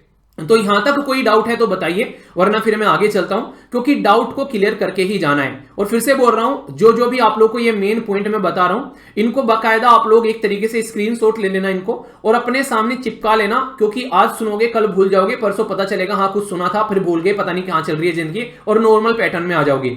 अगर चीजें जितनी आंखों के सामने रखोगे उतने ही लंबे समय तक उसको याद रख पाओगे, रिकॉल करोगे चीजों को, क्योंकि एग्जाम में रिकॉल पावर ही आप लोगों की काम आती है। इसलिए मैं आप लोगों को हमेशा बोलता हूं द हिंदू की न्यूज़पेपर के अंदर में कि पूरा डिस्कशन सुनने के बाद में रिकॉल करना कि हम लोगों ने क्या आज पढ़ा है। उससे आप लोग चीजें लंबे समय तक याद रखने में कैपेबल रहोगे। ये बात आप लोग ध्यान रखिएगा हमेशा, ठीक है। आई होप कि यहां तक आप लोगों को फायदा हो रहा होगा। अब आगे बढ़ेंगे, सिस्टमेटिक वे में सिलेबस बताता हूं मेंस का। ये एक ओवरव्यू हो गया कि किससे कितना मार्क्स पूछा जाता है। एक बात और बता दूं यहां पर, देखो जनरल स्टडी 1 2 3 4 ये सबके इक्वली मार्क्स आते हैं। खासकर अगर 1 2 और 3 में सबके इक्वल मार्क्स आते हैं। सबसे ज्यादा जो उलटफेर होता है वो होता है एसए के अंदर में, एक होता है यहां पर एथिक्स के पेपर के अंदर में, यानी कि जिसका कोई प्रॉपर सिलेबस नहीं है एक तरीके से, या फिर बोलो कि जिसमें ज्यादा सोचने समझने वाली बात आती है, और यहां पर ऑप्शनल पेपर। ये 4 आप लोगों को मेरिट ले जाके मेरिट में आप लोगों का नाम ला देते हैं। यानी कि एसए, एथिक्स, इसी के साथ में 2 ऑप्शनल पेपर। मैक्सिमम आप लोगों को देखने को मिलेगा जो टॉपर हैं, मतलब अंडर 100 रैंक हैं, उनके इन 4 में सबसे बेहतरीन आप लोगों को मार्क्स देखने को मिलेंगे। तो इनको स्टार्टिंग से ही सिस्टमेटिक वे में आप लोगों को लेकर चलना है, ये बात गांठ बांध लेना, ठीक है। अच्छा, एक छोटी सी बात और, ये भी आप लोगों को बता ही देता हूं, क्योंकि फिर आप लोग इसको भी एक तरीके से माइंड में रखोगे तो आप लोग अपनी प्रैक्टिस भी उसी बेस पर लेकर चलोगे। जब आप लोग अपना प्रीलिम्स क्लियर कर लेते हो, तो प्रीलिम्स क्लियर करने के बाद में जब मेंस का पेपर होता है, प्रीलिम्स का पता है आप लोगों को 9:30 बजे से 11:30 बजे तक पहला पेपर होता है, और 2:30 बजे से 4:30 बजे तक दूसरा पेपर होता है। यानी कि एक दिन में आप लोग को 2 घंटे मॉर्निंग में और 2 घंटे लगभग इवनिंग में आप लोग के यूपीएससी मांगती है। इसलिए आप लोग जब भी आप लोग प्रीलिम्स का पेपर देने जाते हैं तो अपनी चटाई वटाई लेकर जाते हैं, खाना पीना, ताकि बीच में आप लोग खा सकें। अब मेंस के बारे में बात करते हैं। पहला पेपर होगा 9 बजे से 12 बजे तक, 3 घंटे तक आप लोगों को लगातार लिखना है। अभी भी मुझे याद है जब मेंस दिया था उस टाइम पर उंगलियां जो हैं वो ऐसी हो जाती थी कि आगे खिसकने का नाम नहीं लेती थी, क्योंकि सिस्टमेटिक वे में प्रैक्टिस ही नहीं की थी। तो प्रैक्टिस करते तो धड़ल्ले से चीजें लिख पाते, ठीक है, आप लोग ये समझ सकते हो। फिर दूसरा पेपर होता है आप लोगों का 2 घंटे बाद, यानी कि 2 बजे से 5 बजे तक। यानी कि इतना आप लोगों को लिखना पड़ेगा कि एक ही दिन में लगभग 6 घंटे आप लोगों को पेन रगड़ना है कॉपी के ऊपर में। और अगर आप लोग आज की डेट में अगर आप लोग 5 मिनट और 10 मिनट भी नहीं लिख पा रहे हो तो सोच के देखो कि 6 घंटे कैसे आप लोग लिखोगे। सर डरा रहे हो क्या कि हम लोग तैयारी ना करें? डरा नहीं रहा हूं यार, आप लोगों को तैयार कर रहा हूं, ताकि आप लोग जब आप लोग माइंड में एक बार फिक्स कर लोगे ये चीज, तो फिर आप लोगों को ये समझ में आएगा कि डेली जब मैं आप लोगों को द हिंदू न्यूज़पेपर में जो क्वेश्चन देता हूं लिखने के लिए, और बाकायदा जब आंसर राइटिंग ग्रुप में आप लोग आंसर पोस्ट करते हो, तो उसका जब आप लोग यहां पर एक एनालिसिस देखते हो, आप लोगों को डेमो क्वेश्चन मिलता है। वो रेगुलर 2 क्वेश्चन इसीलिए दिए जाते हैं आप लोगों को। मैंने कहा कम से कम इतना तो लिखना आप लोग सीखो यहां पर। तो ये आप लोगों को मैं आदत डलवा रहा हूं, जैसे माँ बाप ने जो गलतियां की हैं वो आप लोगों की गलतियों को नहीं करने से रोकते हैं, आप लोगों को मतलब गलतियां करने से रोकते हैं कि आप लोग वो गलतियां ना करो। ऐसे ही जो मैंने गलतियां की हैं, मैं नहीं चाह रहा कि आप लोग भी वो गलतियां करो, इसलिए स्टार्टिंग से ही वो चीजें लेकर चलनी है। जो फर्स्ट टाइम देख रहा है वो भी ध्यान रखना इसको। फिर से बोल दूं यही लाइन कि कोई मां के पेट से सीख के नहीं आता है। कोई अच्छा आंसर लिख रहा है तो उससे डरना नहीं है, आप लोगों को भी अपना आंसर जो है वो तगड़ा लिखना है। उसका सबसे आसान तरीका है कि प्रैक्टिस करो जितना ज्यादा आप लोग कर सकते हो, ठीक है। बाकी वीडियो के एंड में मैं सारी चीजें आप लोगों को बताऊंगा, बेकायदा आंसर कहां पे लिखना है, क्या क्या चीजें करनी है, वो सारी चीजें वीडियो के एंड में बताऊंगा। पहले सिलेबस क्लियर कर लेते हैं, फिर मैं आप लोगों को बताऊंगा कि एसएलवी आप लोगों को कैसे हेल्प करेगा। उसके बारे में वीडियो के एंड में मैं सारी चीजें आप लोगों को तसल्ली में समझाने वाला हूं, तो उसके लिए आप लोग टेंशन मत लेना, ठीक है।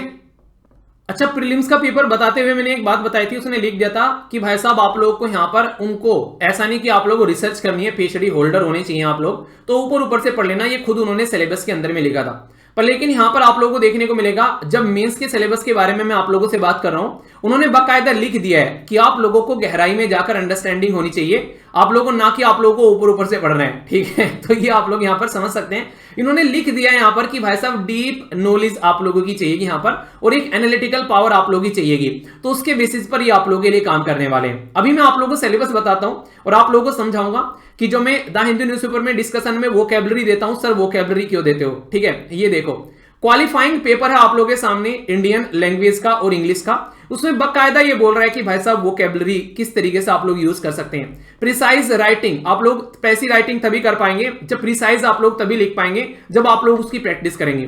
कॉम्प्रिहेंशन, डेली एडिटोरियल पढ़ेंगे तभी आप लोग इसको कवर कर पाएंगे। शॉर्ट एसे, ये आप लोग तभी लिख पाएंगे अगर आंसर राइटिंग की प्रैक्टिस करेंगे। इंडियन लैंग्वेज के बारे में आप लोग बात करें तो इसके लिए भी सेम चीजें आप लोगों को देखने को मिलेगी। तो यानी कि बिना प्रैक्टिस के अगर सोच रहे हो ऑफिसर बन जाओगे तो वो तो नहीं होने वाला है, फिर सपनों में ही ऑफिसर बनोगे। तो आप लोगों को इतनी कैपेबिलिटी होनी चाहिए कि translation from English to Indian language और वाइस वर्सा, ये आप लोगों से बकायदा मेंस के पेपर में, क्वालिफाइंग पेपर में, जो कि 300 नंबर के पेपर होते हैं, उसमें ये आप लोगों से एक्सपेक्ट करते हैं। समझ में आ गया वोकैबुलरी क्यों देता हूं? अब से सेंटेंस फॉर्म करना स्टार्ट कर देना जिस किसी ने नहीं किया है, ठीक है, क्योंकि फिर आप लोगों को वरना दिक्कतें देखने को मिलेगी। इसी के साथ में मैंने बता दिया कि इंडियन लैंग्वेज आप लोगों को यहां पर देखने को मिलती है, ठीक है। और ये भी यहां पर एक तरीके से मैं आप लोगों को दिखा भी देता हूं कौन कौन सी लैंग्वेज है, ताकि आप लोगों को डाउट न रहे। यहां पर आप लोग लैंग्वेज देख सकते हैं, जैसे यहां पर ये सारी की सारी लैंग्वेज लिखी हुई है, तो ये आप लोग यहां पर देख सकते हैं। तो यहां पर ये आप लोगों को यहां पर इनमें से चूज करना रहता है, ठीक है। तो यहां पर आप लोगों को जो भी सुटेबल लगती है, अपनी लोकल लैंग्वेज भी कई बार देख लेते हैं। और यहां पर ऑप्शनल सब्जेक्ट के बारे में हालांकि आगे बात की जाएगी, तो यहां पर भी आप लोग देख सकते हैं बकायदा आप लोगों को लिखा हुआ है। इसमें भी जब आप लोग जाते हैं, अगर आप लोग लिटरेचर चाहते हैं, इसमें भी आप लोग देख सकते हैं कि ये लैंग्वेज आप लोग को देखने को मिलती है, जो कि नॉर्मली 8th शेड्यूल में इंडियन कॉन्स्टिट्यूशन में आप लोग को नजर आती है। तो ये मैं आप लोग को बेसिकली दिखाना चाह रहा था।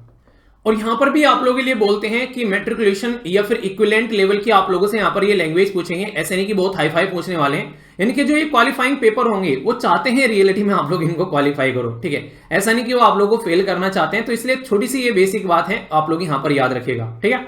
अब आगे चलते हैं, यहां पर बात करते हैं पेपर 1 के बारे में, जो कि नॉर्मली एसए होता है। आप लोग को देखने को मिलेगा इसका सिलेबस जो है वो यूपीएससी के नोटिफिकेशन में शुरू होने से पहले ही खत्म हो जाता है। यानी कि ये मानते हैं कि एसए का पेपर लिखते लिखते हालत खराब हो जाती है, पर सिलेबस का यूपीएससी कुछ बताती नहीं है, बस 2.5 लाइन लिखकर छोड़ देती है आप लोगों के ऊपर कि अब आप सोच लो क्या है। मतलब क्या हो गया, कैंडिडेट को रिक्वायरमेंट होती है कि उसको एक एस्से लिखने हैं मल्टीपल टॉपिक्स के ऊपर में, यानी कि 2 एस्से वो आप लोगों को देंगे। बेसिकली कहने के लिए तो टोटल 8 एस्से रहते हैं नॉर्मली, ठीक है, पर उनमें से आप लोगों को 2 एस्से लिखने होते हैं 125 नंबर के, यानी कि 250 नंबर में आप लोगों को 2 निबंध लिखने होते हैं इस पर्टिकुलर जो आप लोगों को यहां पर पेपर के अंदर में, ठीक है। तो ये आप लोगों को क्रेडिट देंगे अगर आप लोग इफेक्टिव और एग्जैक्ट एक्सप्रेशन लिख रहे हो जो कि उन्होंने मांगा है आप लोगों से। कई बार क्या करते हैं, कई सारे उल्टी सीधी चीजें लिख कर आ जाते हैं। आप लोगों को बता दूं यूपीएससी नेगेटिव मार्किंग भी देती है। आप लोगों ने अगर पुरानी मार्कशीट उठा के देखी होगी, कोई हद से बदतमीजी अगर करता है, कुछ उल्टी सीधी चीजें लिखकर वहां पर आ जाता है, ठीक है, तो भाई साहब गाने लिखकर आ गए, पता नहीं शायरी लिखकर आ गए, तो बकायदा नेगेटिव मार्क्स का भी प्रोविजन है यूपीएससी के पास में, और ये आप लोगों को मार्कशीट में देखने को मिलता है। ये चीजें आप लोगों ने देखी होगी अगर पुरानी मार्कशीट आप लोगों ने देखी है, ठीक है। ऐसे में वो आप लोगों को ये चाहते हैं कि आप लोग एक पैरे से दूसरे पैरे में कब आप लोग स्विच कर गए पता भी ना चले, इतने सिस्टमेटिक वे में निबंध आप लोगों का लिखा हुआ होना चाहिए, ताकि वो आप लोगों की जो राइटिंग स्किल है, चीजों को कनेक्ट करने की जो स्किल है, अपने टॉपिक को सिस्टमेटिक वे में अरेंज करने की स्किल है। और ये स्किल क्यों बोल रहा हूं बार बार, क्योंकि ये चीजें आप लोग एक प्रैक्टिस से ही सीख सकते हैं। और स्किल कभी भी आप लोग ऐसे नहीं कि आप लोग इमीडिएटली कोई बोलेगा ले बटन दबा दिया तुझे स्किल आ गई, नहीं। आप लोग लिखना, बोलना, या फिर आप लोग कोई भी ऐसी चीज अगर कर रहे हैं, मिस्त्री बन रहे हैं कोई इंसान, तो बकायदा स्किल के थ्रू बनाए। वो एक जगह पे बता देगा कि यहां पर गड़बड़ है। कोई डॉक्टर अपनी स्किल से डॉक्टर बनेगा, कोई भी आप लोग देख सकते हैं, कोई टीचर होगा वो बहुत ज्यादा प्रैक्टिस करेगा, टॉपिक को समझाएगा, तब जाकर उसके एक स्किल टीचर आप लोग बोलेंगे। तो स्किल हर जगह रिक्वायरमेंट होती है यहां पर। तो ये आंसर राइटिंग स्किल ही आप लोग को एक अच्छा निबंध लिखवाएगी। इसलिए यहां पर कुछ नहीं लिखा है, वो ये मानते हैं कि जितना आप लोग पढ़ोगे अलग अलग पेपर के अंदर में, वहां से आप लोग की पूर्ति हो जाएगी। ये बात आप लोग बोल सकते हो, ठीक है। तो इसलिए यहां पर ज्यादा नहीं लिखा है, बस कह रहे हैं कि दबाकर प्रैक्टिस आप लोगों को करनी है, ओके। कंफ्यूज मत होना, एक बात मैं आप लोगों को बता देता हूं यहां पर कि पेपर 2 का मतलब है यहां पर जनरल स्टडी पेपर 1। तो यहां पर जीएस पेपर 1, क्योंकि पहला पेपर जो होता है वो निबंध का हो जाता है, तो इसलिए यहां पर जीएस पेपर 1 लिखा गया है। आप लोगों को देखने को मिलेगा ये जो सिलेबस है ना, इसको देखकर डरना मत। क्यों? क्योंकि जब आप लोग इसको सिस्टमेटिक वे में अंडरस्टैंड कर लोगे तो ये आप लोग को बहुत ही आसान लगने लगेगा, और फिर आप लोगों के माइंड में आप लोग इसको रिकॉल कर कर कर आप लोग इसको याद कर लोगे, तो आप लोग बेसिकली कुछ भी पढ़ोगे तो ये बहुत सारा टाइम आप लोगों का सेव करने वाला है। कुछ भी सिलेबस के इर्द गिर्द जाकर मत पढ़िए, सिलेबस से दूर जाकर कोशिश करना सिलेबस पर स्टिक रहो, क्योंकि बाद में पीएचडी कर लेना, पहले एग्जाम क्लियर करना है, तो वो आप लोगों को रास्ता दिखाने का काम आप लोगों को सिलेबस करेगा। यहां पर क्या बोला गया है, इंडियन जो हेरिटेज और कल्चर और हिस्ट्री, यहां पर ज्योग्राफी ऑफ द वर्ल्ड और यहां पर सोसाइटी।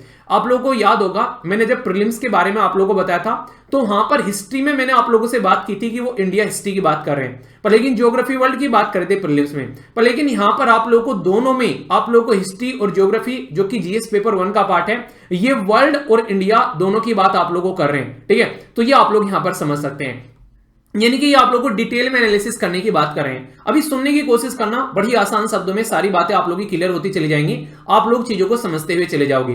बोला क्या गया कि इंडियन कल्चर जो कवर करती है जो सैलिएंट फीचर होते हैं बेसिकली आर्ट फॉर्म में, लिटरेचर फॉर्म में, आर्किटेक्चर में, ancient time to modern time, यानी कि एंशिएंट से लेकर मॉडर्न तक का, मॉडर्न टाइम तक का, यानी कि आज तक की भी आप लोग बात कर सकते हो, और उन्होंने लिख भी दिया आगे चलकर अंटिल प्रेजेंट। तो यहां पर आप लोगों को देखने को मिल रहा है आज की डेट में भी हमारे देश के अंदर में मंदिर और मस्जिद को लेकर आप लोगों ने देखा होगा कि पुरानी जगह पहले मंदिर हुआ करते थे, उनको तोड़कर मस्जिद बनाई और फिर वहां पर मंदिर बनाए जा रहे हैं। तो ये जो ट्रांजिशन फेज आप लोगों को देखने को मिल रहा है, ये आप लोगों के लिए कल्चर का पार्ट है, बेसिकली इंपॉर्टेंट बन जाता है ये, इसलिए कहता है कि आप लोग इसको मॉडर्न टाइम तक भी कवर करना है। तो ये बाकायदा आप लोगों को यहां पर लिख दिया गया सिलेबस के अंदर में। अब इंटरेस्टिंग चीज देखना जो मैं अभी बताऊंगा आप लोगों को, मॉडर्न इंडियन हिस्ट्री, ये बेसिकली बात करता है मिडिल 18th सेंचुरी से लेकर और यहां पर बेसिकली ये अंटिल प्रेजेंट यानी कि अब तक, ये समझिएगा थोड़ा सा, ये बहुत ही इंपॉर्टेंट एक कैच है, कई बार बच्चे इसको समझ नहीं पाते हैं।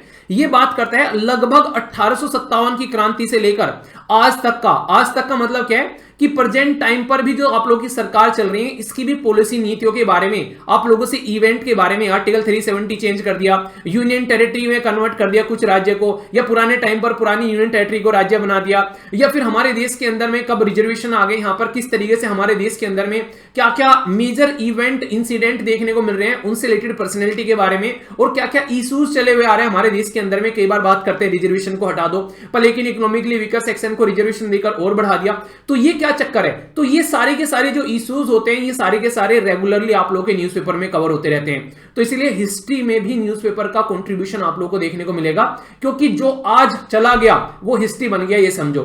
आप लोगों की जिंदगी में से जो दिन चला गया अब वो हिस्ट्री बन चुका है, ये समझो। तो ये इसलिए कहते हैं अनटिल प्रेजेंट, तो सारी बातें करते हैं, यानी कि जब देश आजाद हो गया ना, संविधान बन गया, वहां तक की हिस्ट्री नहीं कहते, ये पोस्ट इंडिपेंडेंट को भी कहते हैं, आप लोगों को पढ़ना है। ठीक है, उसके बाद में कैसे कैसे देश के अंदर में कौन कौन प्राइम मिनिस्टर बने, उनके टाइम पर किस तरीके से 5 ईयर प्लान आए, इंदिरा गांधी जी के ड्यूरेशन में इमरजेंसी आए, उसके बाद में चलकर हमारे देश के अंदर में 73rd 74th कॉन्स्टिट्यूशन अमेंडमेंट किए गए, कौन से प्राइम मिनिस्टर के टाइम पर किए गए, उनको रिसेंटली अभी भारत रत्न भी दिया गया था, आप लोगों ने देखा होगा। ठीक है, तो ये सारे के सारे जो इवेंट है, इनके बारे में आप लोगों से एक्सपेक्टेशन करता है यूपीएससी कि आप लोगों को इनके बारे में पता होना चाहिए। ठीक है, आगे बात करते हैं। फ्रीडम स्ट्रगल के बारे में आप लोगों को बाकायदा लिख दिया गया है। आखिर क्यों लिख दिया गया है? क्योंकि ये वो एक ऐसा एरिया है जहां से हमारे देश में आशा की किरण जगना स्टार्ट हो गई, इसलिए यहां पर अलग अलग जो भी कंट्रीब्यूटर थे या कंट्रीब्यूशन थे यहां पर, उनके बारे में हम लोग पढ़ने की कोशिश करते हैं। From the different part of the country, कहां कहां से हमारे देश के अंदर में आदिवासी रिवोल्ट हुए,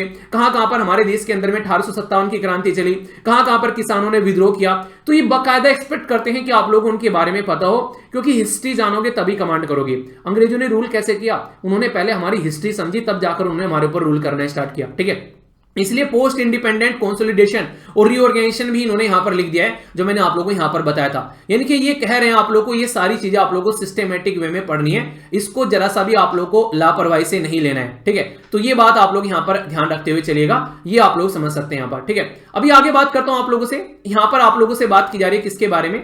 यहां पर बात की जा रही है history of the world including event 18th century. आप कहोगे सर 18th सेंचुरी से ही क्यों, यहां पर इंडस्ट्रियल रिवॉल्यूशन से ही क्यों, वर्ल्ड वॉर के बारे में क्यों पढ़ रहे हैं? ये सारी की सारी बातें आप लोगों को पता चलेगा। क्यों?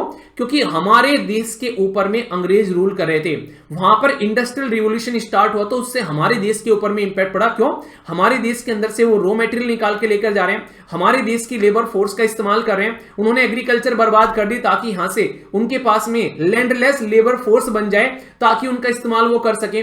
वर्ल्ड वॉर जब चली यहां पर, सेकेंड वर्ल्ड वॉर खासकर, उसने हमारे देश पर कितना पॉजिटिव इंपैक्ट डाला। क्यों? क्योंकि उसकी वजह से अंग्रेजों की पकड़ हमारे ऊपर ढीली हो गई। ये सारी चीजें जब आप लोग पढ़ोगे तो आप लोग समझ पाओगे कि कैसे हमारे देश की बाउंड्रीज जो है वो तैयार हुई है, कैसे पाकिस्तान बांग्लादेश अलग निकल गए यहां पर, कैसे कोलोनलाइजेशन अंग्रेजों ने यहां पर रूल किया, कैसे उसको डीकोलोनलाइजेशन किया गया और कैसे पॉलिटिकल फिलोसफी यहां पर काम आई। आप लोगों ने मेंस का क्वेश्चन पेपर उठा के देखा होगा, वहां पर रविंद्रनाथ टैगोर और गांधी जी का नेशनलिज्म के कॉन्सेप्ट में डिफरेंस पर आप लोगों से क्वेश्चन पूछ लिया। ऐसे यहां पर कम्युनलिज्म के बारे में पूछ लेंगे आप लोगों से, कैपिटलिज्म के बारे में पूछ लेंगे, सोशलिज्म के बारे में पूछ लेंगे। ये जो टर्मिनोलॉजी है ना, इनके ऊपर में कम से कम आप लोगों को 150 से 200 वर्ड लिखने आने चाहिए, तभी आप लोग जल का इसको कंट्रोल कर पाओगे। अगर इतना आप लोगों ने कवर नहीं किया है तो फिर दिक्कत में पड़ते हुए नजर आओगे। तो आप लोगों को इसके ऊपर में कमांड होनी चाहिए, ठीक है। इसी के पास में बात की जा रही है कि फॉर्म्स एंड इफेक्टिव्स क्या क्या है, यहां पर इसके बारे में बात की जा रही है, ये सारे क्या क्या इंपैक्ट डालते हैं, ठीक है। तो जैसे यूएसए क्या हो गया, यूएसए कैपिटलिस्ट इकोनॉमी माना जाता है, चाइना एक मिक्स्ड इकोनॉमी है, हम भी मिक्स्ड इकोनॉमी की कैटेगरी में है। तो ये इस तरीके से समझ सकते हैं। हालांकि आज के दिन सब मिक्स्ड इकोनॉमी ही है क्योंकि गवर्नमेंट और प्राइवेट मिलकर काम करते हैं, ठीक है। ऐसे यहां पर इंडियन सोसाइटी और डाइवर्सिटी के बारे में बात करते हैं। हमारी खूबसूरती इसी में है कि हम लोग डाइवर्स कंट्री है, ये भी पूछा गया है।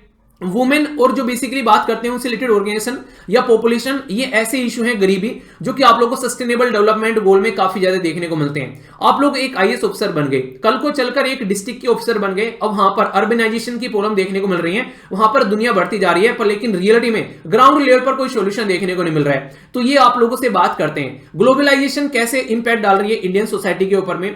आज की डेट में हम लोग पिज्जा बर्गर खा रहे हैं, ये हमारे देश का खाना नहीं है भाई साहब। हम तो भाई साहब शुद्ध ऐसे सामान खाने वाले लोग थे जो कि सिस्टमैटिक वे में हम अपने ही देश के अंदर में एक इफेक्टिव वे में दुनिया भर के मसालों का इस्तेमाल कर अपनी एक टेस्टी व्यंजन का इस्तेमाल करते हैं। इसलिए आप लोगों ने देखा होगा अलग अलग एरिया में अलग अलग डिश फेमस है हमारे देश के अंदर में, फिर भी पिज्जा खाना स्टार्ट कर दिया, बर्गर खाना स्टार्ट कर दिया, जो कि हर जगह कॉमन ही है आज की डेट में देश में। तो ये सोसाइटी पे ग्लोबलाइज इंपैक्ट बोल सकते हैं। खाना पीना आज की डेट में हमारा रहना सहना, हम जिस तरीके से वो ग्लोबलाइज इंपैक्ट में कहीं ना कहीं नजर आ रहे हैं, ठीक है। सोशल इंपावरमेंट आप लोगों को देखने को मिलेगा, इसमें कम्युनलिज्म या फिर रीजनलिज्म या फिर सेक्युलरिज्म, ये ऐसे टॉपिक हैं जो कि रेगुलरली आप लोगों को न्यूज में देखने को मिलते हैं। खासकर जब बात करते हैं सेक्युलरिज्म के बारे में, रीजनलिज्म के बारे में, इस राज्य ने अपने लोगों को अलग से रिजर्वेशन दे दिया। सेक्युलरिज्म के बारे में, हिंदू मुस्लिम इनके बारे में बात करें, अलग अलग रिलीजन के बारे में, तो इसको लेकर अलग अलग आप लोगों को चीजें देखने को मिलती है टाइम टू टाइम। इसलिए अगर पता होगा आप लोगों को इनके बारे में कि इनका मीनिंग क्या है, तो ही आप लोग समझ पाओगे रियलिटी में कि हाँ भाई साहब ये टॉपिक हम लोग को न्यूज़पेपर में आ रहा है, पढ़ना है, या फिर ये टॉपिक छोड़ना है। यानी कि ये आप लोग को तैयार कर रहे हैं वो चीज अंडरस्टैंड करने में। इसी के साथ में वर्ल्ड फिजिकल जो ज्योग्राफी है उसको समझोगे तो आप लोगों को पता रहेगा कि अच्छा यहां पर ये इशू इसकी वजह से हो रहा है, ये चीज यहां पर पाई जाती है। तो ये समझ सकते हैं किस तरीके से नेचुरल रिसोर्सेज का डिस्ट्रीब्यूशन है। हमारे ही देश में अंग्रेजों ने आके रूल किया आसानी से, क्योंकि एक तो लोकेशन देख सकते हैं आप लोग यहां पर, और रिसोर्सेज की भरमार थी यहां पर। किस तरीके से प्राइमरी सेकेंडरी टर्सरी सेक्टर, ये इंडस्ट्री कैसे बढ़ी, मैंने हजारों बार आप लोगों को एक्सप्लेन किया है कि चाइना क्या है, वो पहले प्राइमरी फिर सेकेंडरी फिर टर्सरी पर गया। इनके पहले एग्रीकल्चर, फिर वहां से रॉ मटेरियल निकला और फिर उन्होंने उसके मैन्युफैक्चरिंग करना स्टार्ट की, तब जाकर इंडस्ट्री डेवलप हुई। हम लोगों ने प्राइमरी से सर्विस पर जंप कर लिया, मैन्युफैक्चरिंग खत्म हो गया, यानी कि मेक इन इंडिया अब आया हमारे देश में, इसलिए चाइना आगे निकल गया, लोगों को जॉब नहीं मिली हमारे देश में। तो ये चीजें आप लोग यहां पर अंडरस्टैंड कर सकते हैं। तो बेसिक है, इंपॉर्टेंट है। इसी के साथ में इंडियल जो आप लोग बात करें जियोफिजिकल जो फिनोमिनन है, जैसे अर्थक्वेक आ गया अभी रिसेंटली, दुनिया भर के भूकंप आते रहते हैं, सुनामी आ गई, वोल्केनो एक्टिविटी हो गई, साइक्लोन हो गया, उस देश में साइक्लोन फट गया। क्वेश्चन पूछ लिया कि साइक्लोन कहां कहां फटते हैं, रिंग ऑफ फायर क्या है, सुनामी आ रही है, जापान में कई बार आ चुकी है पहले भी, किस तरीके से इंपैक्ट डालती है आप लोग यहां पर समझ सकते हैं। वहां पर ज्वालामुखी फट गया तो कैसे हो गया, इसके फीचर लोकेशन और कैसे चेंजिंग नेचर हो रहा है, क्रिटिकल, ये सारी चीजें आप लोगों से मांगी जाती है। और वाटर बॉडीज आप लोगों को देखने को मिल रही है, पिघल रही है, उसकी वजह से समुद्र का लेवल बढ़ रहा है, उसकी वजह से फ्लोरा एंड फ्यूना यानी कि पेड़ पौधे और फूल पत्तियां और जानवरों पर क्या इंपैक्ट पड़ रहा है, तो वो सारी चीजें। तो कहने का मतलब यह है कि यहां पर जो ये सारी चीजें लिख दी गई हैं, ये आप लोगों को बताएंगे कि क्या आप लोगों को पढ़ना है और क्या छोड़ना है। इसलिए एक एक टर्म जो है उस पे आप लोगों को बकायदा अपने नोट्स तैयार कर लेने हैं, एक बार आप लोगों ने सिलेबस को घूट के पी लिया, ये समझो कि यूपीएससी की आप लोगों की मतलब कहने का मतलब है कि लगभग 75 से 80% प्रिपरेशन कंप्लीट कर लिया आप लोगों ने, बस अब आप लोगों की प्रैक्टिस बच गई है। ठीक है, तो ये था आप लोगों का, वैसे बोलूं तो आप लोगों का बेसिकली जीएस पेपर बेसिकली 2 था, और वैसे आप लोगों का बोला जाए जीएस पेपर 1 था, वैसे बोला जाए तो आप लोगों का पेपर 2 था, पेपर 2 का जीएस पेपर 1 आप लोग इसको बोल सकते हैं। ठीक है, जिसमें आप लोगों का नॉर्मली क्या आता है, जिसमें आप लोगों का यहाँ पर इंडियन हेरिटेज, कल्चर, हिस्ट्री और ज्योग्राफी और वर्ल्ड सोसाइटी, ये मोटी मोटी हेडिंग है, और बाकी अंदर क्या क्या है इसके अंदर में वो मैंने आप लोगों को एक एक कर एक्सप्लेन कर दिया, तो डाउट कतई नहीं होना चाहिए। ठीक है, अच्छा एक बात अगर आप लोग ध्यान दे रहे होंगे यहां पर कि गवर्नमेंट जो है वो क्या कर रही है, वो जेंडर बैलेंस बनाने की कोशिश कर रही है, वुमेन कैंडिडेट को एनकरेज कर रही है कि वो भी अप्लाई करें। हर एक पेज के नीचे ये लाइन बकायदा यहां पर लिखी गई है, तो यहां से भी आप लोग समझ सकते हैं कि सोसाइटी को किस तरीके से साथ में लेकर चलने की बात की जा रही है। ठीक है, तो बेसिक है और इंपॉर्टेंट है, इसको आप लोग यहां पर याद रखिएगा, कोई भी डाउट आप लोगों के मन में नहीं होना चाहिए। ठीक है, सारी की सारी चीजें सिस्टमेटिक वे में देख ली। ओके दोस्तों, यहां पर हम लोग बात करेंगे पेपर 3 के बारे में, या फिर आप लोग बोलो जनरल स्टडी पेपर 2। ठीक है, इसके अंदर में गवर्नमेंट जो भी आप लोग गवर्नेंस रहता है, ये कॉन्स्टिट्यूशन रहता है, जो पॉलिटी रहती है, सोशल जस्टिस रहता है, या इंटरनेशनल रिलेशन रहते हैं। एक बच्चा कह रहा था जब मैंने पेपर डिस्कशन किया था उस टाइम पर कि सर ऐसा लग रहा है ये तो सारा आपने पढ़ा रखा है यहाँ पर, क्यों? क्योंकि करंट भी पढ़ा रखा है, पॉलिटी भी पढ़ा रखा है, सब कुछ आप लोगों को बेसिकली फ्री मिल जाता है, यूट्यूब पर है, तो उसके चलते आप लोग उसके साथ में कनेक्ट कर पाते हैं। तो कहीं ना कहीं ये सारी की सारी चीजें आप लोग देखोगे, जैसे हमारा कॉन्स्टिट्यूशन हो गया, किस तरीके से हिस्टोरिकल हमारे कॉन्स्टिट्यूशन के फीचर, अमेंडमेंट, क्या क्या सिग्निफिकेंस, ये बेसिक स्ट्रक्चर, ये रेगुलरली न्यूज़पेपर में आप लोग को आते रहते हैं। तो इसलिए यहाँ पर पॉलिटी में बकायदा बेसिक है, यहाँ पर रेस्पॉन्सिबिलिटी क्या है यूनियन और स्टेट की, फेडरल स्ट्रक्चर के बारे में बात की जा रही है, आप लोग समझ सकते हैं कैसे पावर डिवोल्यूशन, फाइनेंस कमीशन के बारे में कई सारे आर्टिकल डिस्कस किए मैंने आप लोगों से। तो उसमें फाइनेंस कमीशन क्या करता है कि पैसे का डिस्ट्रीब्यूशन करता है, इसी के साथ में 73rd 74th कॉन्स्टिट्यूशन अमेंडमेंट लेकर आए गए, तो पावर जो है वो नीचे तक जानी चाहिए। सेपरेशन ऑफ पावर के बारे में बात करते हैं, ये काफी इंपॉर्टेंट है ताकि हमारे देश में इंस्टीट्यूशन काम करते रहे, जुडिशरी अपना काम करे, एग्जीक्यूटिव अपना काम करे, लेजिस्लेटिव अपना काम करे, एक दूसरे की जिंदगी में इंटरफेयर न करे। इसी के साथ में ये काफी डिफरेंट है, हम लोगों का संविधान अलग अलग देश का संविधान मिलाकर बनाया गया, ये तो आप लोगों को पता है, तो फिर भी हम लोग कंपेयर करते हैं कि हम लोग कहां पर बेटर हैं और दूसरे से क्या सीख सकते हैं। यानी कि हमारा संविधान कहता है कि सीखते सीखते आगे बढ़ते रहो। ठीक है, पार्लियामेंट और स्टेट लेजिस्लेचर स्ट्रक्चर फंक्शनिंग क्या है, कैसे कैसे आप लोगों को गवर्नर, चीफ मिनिस्टर, प्रेसिडेंट, ये सारी बातें कई बार एक्सप्लेन की है, ये बकायदा पार्ट है यहाँ पर मेंस के अंदर भी आप लोग देख सकते हैं। अब यहाँ पर बात करते हैं जुडिशरी के बारे में भी आप लोग देखते हैं, एग्जीक्यूटिव के बारे में भी, या फिर मिनिस्ट्रीज या डिपार्टमेंट रहते हैं, इवन प्रेशर ग्रुप के ऊपर भी चैप्टर पढ़ा रखा आप लोग को पॉलिटी के अंदर में आप लोग देखोगे। फॉर्मल इनफॉर्मल एसोसिएशन क्या होती है पॉलिटिकल पार्टीज की, तो ये बकायदा आप लोगों को देखने को मिलेगा। इसी में representation of the people act, ये इलेक्शन के टाइम पर आप लोगों को बार बार न्यूज़पेपर में देखने को मिलता है। इससे पता चलता है कि हमारे देश के अंदर में बेसिकली किस किस एरिया में क्या क्या काम किया जा सकते हैं। 50 और 51 दो कानून है यहाँ पर जनता के लिए और पॉलिटिशियन के लिए। ठीक है, इसी के साथ में यहाँ पर वेरियस कॉन्स्टिट्यूशन पोस्ट रहती हैं, आप लोगों को पता है गवर्नर की पोस्ट हो गई, हमारे देश के अंदर प्रेसिडेंट, वाइस प्रेसिडेंट की पोस्ट हो गई, या फिर कैग की हो गई, इलेक्शन कमीशन ऑफ इंडिया की पोस्ट हो गई, अटॉर्नी जनरल पोस्ट हो गई। ये सारी चीजें आप लोगों को देखने को मिलती हैं कि कॉन्स्टिट्यूशनल बॉडी बकायदा अलग अलग चैप्टर है। स्टैट्यूटरी, रेगुलेटरी या फिर क्वाजी जुडिशियल बॉडी आप लोग देख सकते हैं आज की डेट में हमारे देश के अंदर में, जैसे कई सारी स्टैट्यूटरी बॉडी भी आप लोगों को देखने को मिलती है। ठीक है, अलग अलग लेवल पर काम करती हुई नजर आती है, जो कि कानून के थ्रू बनाई जाती है, और इसी के साथ में जुडिशियल, यहाँ पर उनके पास में जुडिशियल पावर भी देखने को मिलती है। तो ये सारी की सारी कहीं ना कहीं ये बकायदा सिलेबस का पार्ट है। ठीक है, पॉलिसीज गवर्नमेंट क्या बना रही है, कैसे कैसे यहां पर उसको इंप्लीमेंट किया जा रहा है, ये आप लोग देख सकते हैं। ये रेगुलर इसके ऊपर में आर्टिकल किए जाते हैं। इतनी सारी एनजीओ को सरकार ने बैन कर दिया, आप लोगों ने कई बार सुना होगा, अलग अलग ग्रुप किस तरीके से, डोनर, चैरिटी इंस्टीट्यूशन, ये सारा सिलेबस के अंदर में लिखा गया है कि किस किस तरीके से यहां पर ये चीजें चलती है।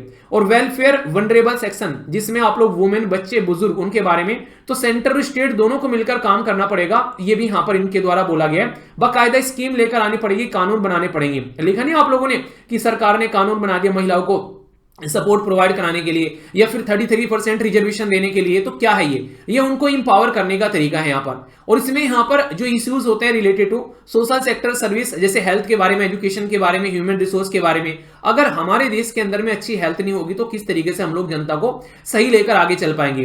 तो गरीबी को मिटाएंगे नहीं तो कैसे हम लोग चीजों को आगे लेकर चल पाएंगे। करप्शन नहीं होना चाहिए, ट्रांसपेरेंसी होनी चाहिए, अकाउंटेबिलिटी होनी चाहिए। इसी के चलते मिनिमम गवर्नेंस मैक्सिमम गवर्नमेंट का मॉडल आगे यहाँ पर, तो इसमें सिटीजन चार्टर, ट्रांसपेरेंसी, अकाउंटेबिलिटी, ये सारी चीजें आप लोगों को देखने को मिल रही है। Role of civil services in the democracy important है, इसको आप लोग यहां पर समझ सकते हैं। इंडिया और नेबरहुड के साथ में रिलेशन आप लोग समझ सकते हैं। जब तक हम लोग आज की डेट में किस कंट्री के ऊपर में एनर्जी के लिए डिपेंडेंट है, किस कंट्री के साथ में आप लोगों को पता है लिथियम ट्रायंगल के बारे में मैंने आप लोगों से बात की थी, ठीक है।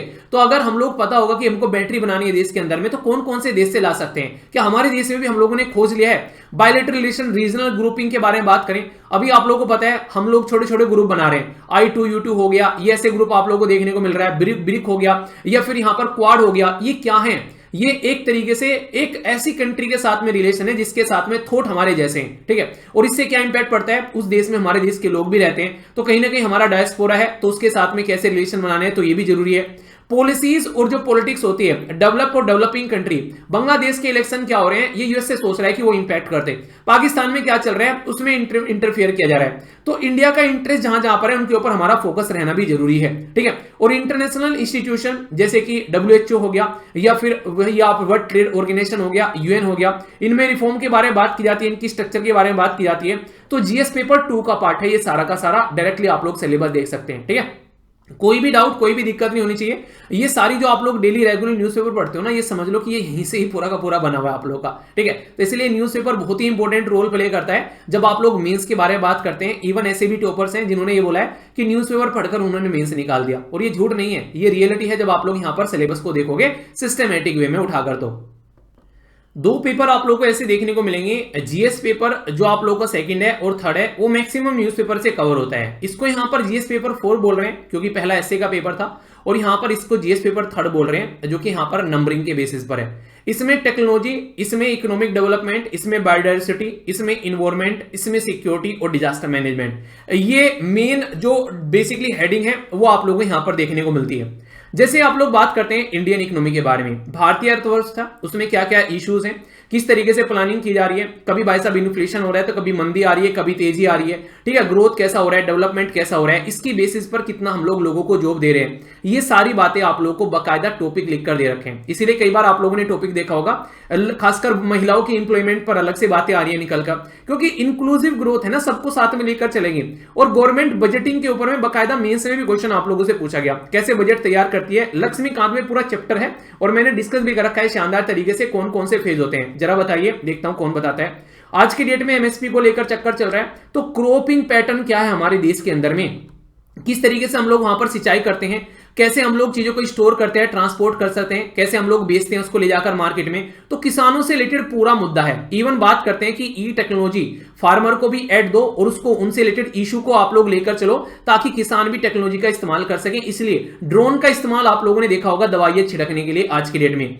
फार्मर के लिए डायरेक्ट सब्सिडी और मिनिमम सपोर्ट प्राइस बाकायदा चैप्टर है आप लोगों का यहां पर। मिनिमम सपोर्ट प्राइस आप लोगों का पार्ट है। पब्लिक डिस्ट्रीब्यूशन किस तरीके से काम करता है, इसी तरीके से फंक्शनिंग लिमिटेशन के बारे में बात की जाती है। फूड सिक्योरिटी जो कि कानून है बाकायदा, और टेक्नोलॉजी जो आप लोगों को यूज करते हैं, इकोनॉमिक और एनिमल जो हस्बेंड्री या रेयरिंग के बारे में बात करते हैं, ये सिलेबस में मेंशन किए हुए टॉपिक है। फूड प्रोसेसिंग इंडस्ट्री आज की डेट में सबसे दिक्कत में रहती है, किसानों का सामान खेतों में ही बर्बाद हो जाता है, उसमें लोकेशन के आसपास में कैसे आप लोग कोल्ड स्टोरेज चेन बना सकते हैं, सप्लाई चेन कैसे मैनेज कर सकते हैं, ये देख लो। लैंड बंजर हो गई है, कैसे उसको इंपावर करना है, फिर से उसमें रिफॉर्म लाना है, ये देख लो। बाकायदा टॉपिक आप लोगों का मेंशन किया गया है। इफेक्टिव लिबरलाइजेशन इकोनॉमी को कैसे लेकर चलना है ताकि इंडस्ट्रियल पॉलिसी अच्छे से लेकर आ सके और इंडस्ट्री में ग्रोथ दिखे, तभी तो इंप्लॉयमेंट जनरेट होगा, इसके बारे में बात की जा रही है। अलग अलग पोर्ट बना रहे हैं, अलग अलग रोड बना रहे हैं, एयरवेज बना रहे हैं, तो ये आप लोगों को यहां पर देखने को मिलेगा बाकायदा इसके अंदर में। इन्वेस्टमेंट मॉडल कैसा होना चाहिए, आप लोगों को पता है FDI आती है, FII आती है, science and technology, artificial intelligence, हर दूसरे दिन आर्टिकल लिखने को आता है आप लोगों का, ये बाकायदा पार्ट है आप लोगों का। और एवरीडे लाइफ में क्या इंपैक्ट पड़ेगा ये बताते हैं बाकायदा। इस पे तो क्वेश्चन मैंने पोस्ट किया आप लोगों को कई सारे आंसर राइटिंग ग्रुप में भी कि कैसे इंडियन के साइंस एंड टेक्नोलॉजी में इंपैक्ट है और कैसे आप लोग उसको पॉजिटिव तरीके से देख सकते हो। ये इसरो के इंपैक्ट के बारे में भी डायरेक्ट बात की जाती है। हर एक इंसान को कहीं ना कहीं जो खासकर एक एडमिनिस्ट्रेटिव पोस्ट पर बैठा है, IT, computer, robotics, nano technology, biotechnology और आर्टिफिशियल इंटेलिजेंस भी लिख देना चाहिए था, ये यहां पर आज की डेट में आप लोगों को देखने को मिलेगा, ये इसका पार्ट है। कैसे हम लोग इन्वायरमेंट के बारे में बात करते हैं, डिग्रेडेशन के बारे में बात करते हैं, इन्वायरमेंट इंपैक्ट असेसमेंट के ऊपर में कई सारे आर्टिकल आए, देखने को मिला आप लोगों से।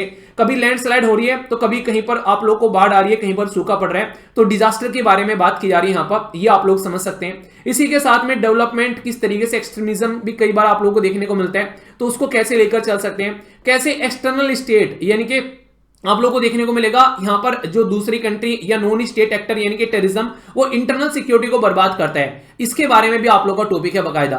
चैलेंज क्या है इंटरनल सिक्योरिटी के लिए हमारे देश के अंदर में आज की डेट में? रोल ऑफ मीडिया क्या है, सोशल नेटवर्किंग साइट किस तरीके से काम करती है, किस तरीके से साइबर थ्रेट, मनी लॉन्ड्रिंग, ये सारे डेली आप लोगों को रेगुलर न्यूज़पेपर के अंदर में टॉपिक है, सिलेबस का पार्ट है, इसलिए इतना फोकस देकर पढ़ाता हूं वहां पर। सिक्योरिटी चैलेंज और उसके लिए आप लोगों को बॉर्डर मैनेजमेंट के बारे में बात की जा रही है, टेररिज्म और ऑर्गेनाइज क्राइम बकायदा वर्ड मेंशन कर दिए गए हैं, और वेरियस सिक्योरिटी फोर्स जो मैं आप लोगों को पढ़ाता हूं बार बार कि ये फोर्स कौन से बॉर्डर को हमारे सेव करती है, तो ये भी आप लोगों को यहां पर डायरेक्टली मेंशन है। तो कोई भी डाउट इसको लेकर आप लोगों को यहां पर नहीं होना चाहिए, एक एक पॉइंट लिख रखा है, ये आप लोगों को मैंने यहां पर समझा दिया, ठीक है। तो कहने का मतलब क्या है कि ये सारे के सारे रेगुलरली आप लोग देखते रहते हो, तो यहां से ये पॉइंट निकल कर आते हैं जो कि आप लोगों के सामने क्रिस्टल क्लियर होने चाहिए। ओके, मैंने कहा था कि वीडियो थोड़ी लेंथी हो जाएगी, पर लेकिन सिलेबस का एक एक पॉइंट मैं आप लोग को बता दूंगा, तो इसलिए थोड़ा सा इसको अच्छे से समझते हुए चलिए, क्योंकि एक बार कवर कर लिया तो जिंदगी भर आप लोगों का मजा आने वाला है। जब तक आप लोग एग्जाम क्लियर नहीं करोगे तब तक ये काम आने वाला है, ठीक है दोस्तों। ये जो आप लोगों का पेपर 5 है, जिसको आप लोग जीएस पेपर 4 या फिर एथिक्स भी बोलते हो, ये बेसिकली ऐसा पेपर है जो आप लोग को आसपास ही देखने को मिल जाएगा।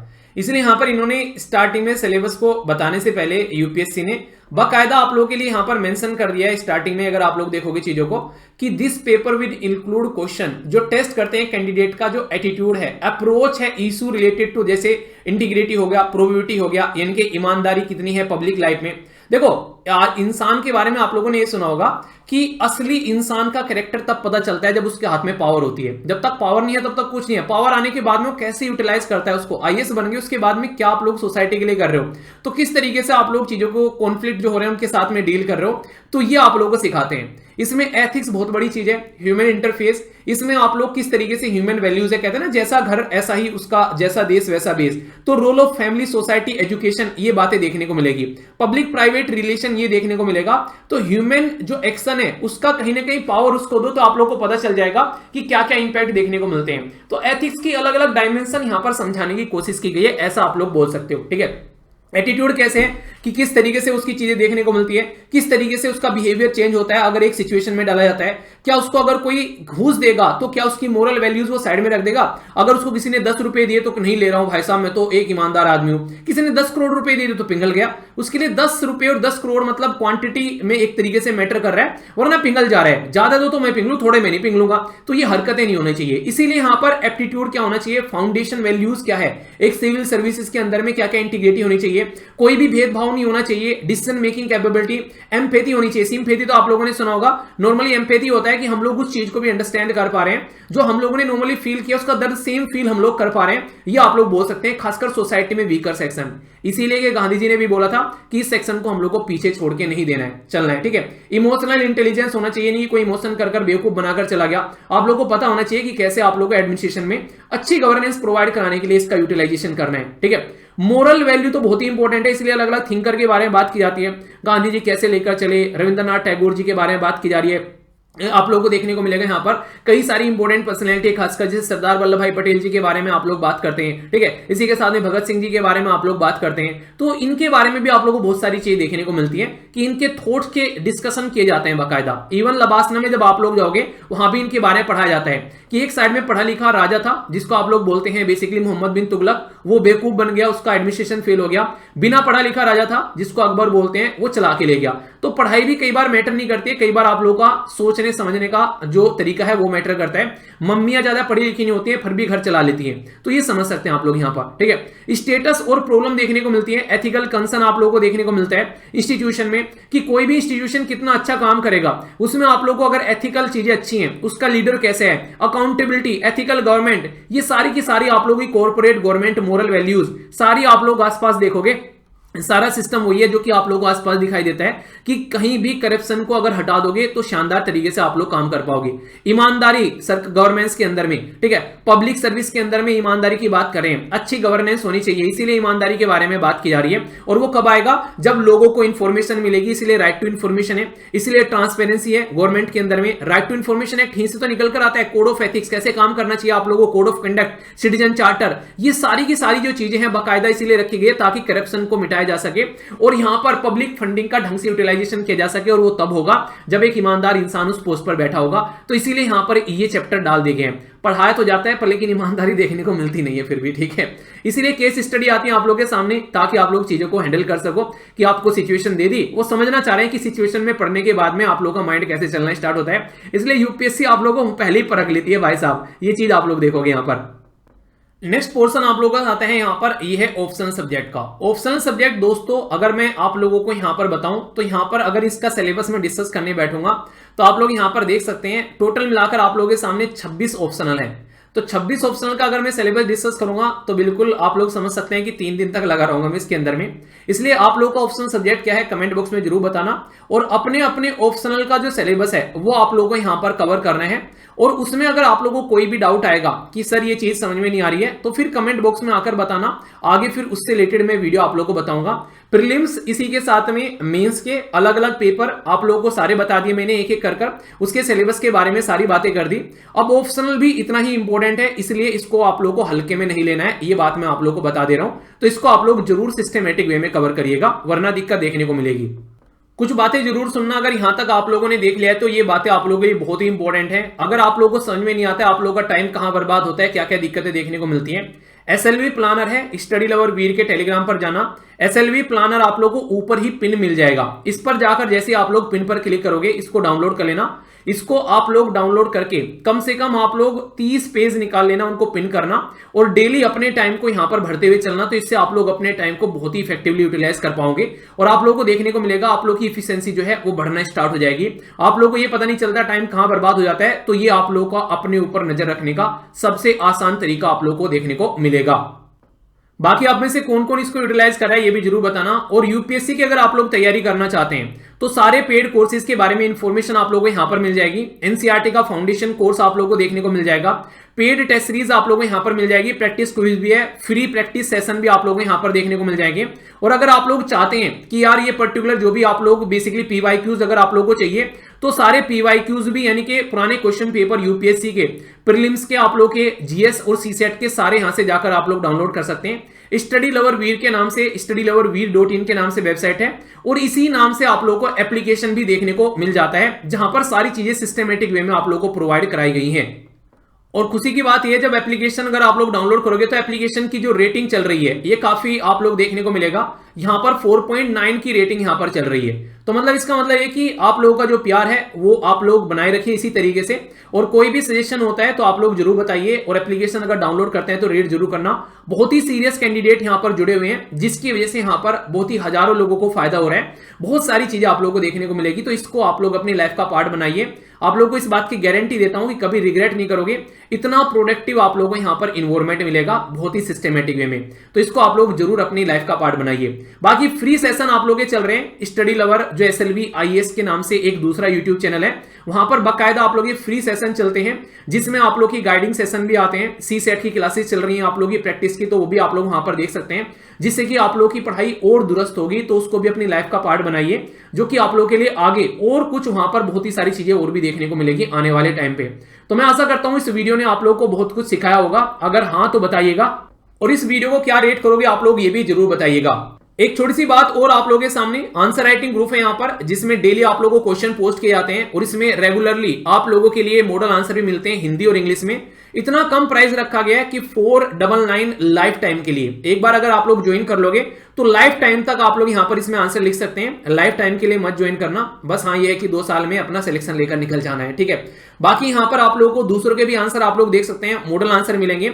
इस नंबर पर जाकर आप लोग बोल देना 8076659165 की हमको ज्वाइन करना है। वो प्रोसीजर आप लोगों को बता देंगे आंसर राइटिंग ग्रुप का कि कैसे आप लोगों को इसको ज्वाइन करना है, ठीक है। इस पे पेमेंट नहीं करना है, पेमेंट आप लोगों को इसको स्कैन करके सेंड करना है या फिर ये पर्टिकुलर आप लोगों को यहां पर यूपीआई आईडी देखने को मिलेगी, इस पे करना है, उसका स्क्रीनशॉट लेकर यहां पर भेजना है। यहां पर ऑलरेडी हजारों कैंडिडेट जुड़े हुए हैं, आप लोगों को यकीन नहीं होगा इतने कैंडिडेट हैं यहां पर जिसकी कुछ हद नहीं है, वो फायदा उठा रहे हैं सबके सब। आप लोग भी इसका पार्ट बनिए, पर हाँ फिर से बोलूंगा पार्ट तभी बनिएगा अगर लाइफ को लेकर सीरियस है या इस एग्जाम को लेकर सीरियस है, वरना पैसे खर्च मत करना क्योंकि एक एक पैसा जो है वो इंपॉर्टेंट होता है। तो ये चीज आप लोग ध्यान रखिएगा। इवन मैं हमेशा ये बोलता हूं कि कोई कोर्स भी आप लोगों को लेना है उसमें भी आप लोगों को सेम चीजें फॉलो करनी है, चाहे यहां पर चाहे कहीं पर भी। डेमो लेक्चर देख लो, अगर आप लोगों को सही लग रहा है तो सही है, वरना आप लोग उसका एकदम इमीडिएटली रिफंड लेकर जाना। एसएलवी में ये आप लोगों को फायदा देखने को मिलेगा, 7 दिन की रिफंड पॉलिसी होती है अगर किसी भी कोर्स को आप लोग ज्वाइन करते हो। तो मैं आशा करता हूं आप लोगों को ये वीडियो फायदेमंद लगी होगी। फीडबैक जरूर देना, अगर अच्छी लगी है तो दूसरों तक पहुंचाना, और इसी के साथ में कोई भी डाउट है तो कमेंट बॉक्स में बताना, ताकि आने वाले लेक्चर में वो डाउट भी आप लोग क्लियर कर सकूं। क्योंकि पूरा मकसद यही है पूरा यहां पर कि आप लोग के अंदर माइंड में कोई भी डाउट नहीं रहे इस एग्जाम के प्रिपरेशन को लेकर, और बिल्कुल शाइनिंग कलर में आप लोग सामने निकल कर आओ। तो all the best all of you यार, लव यू, टेक केयर, अपना ध्यान रखिए। बड़ों को नमस्ते, छोटों को प्यार, छोटी सी लाइफ एंजॉय करार। मिलता हूं नेक्स्ट सेक्शन में, तब तक के लिए जय हिंद। और नेक्स्ट वीडियो किस टॉपिक पर चाहिए कमेंट बॉक्स में जरूर बताना। ओके।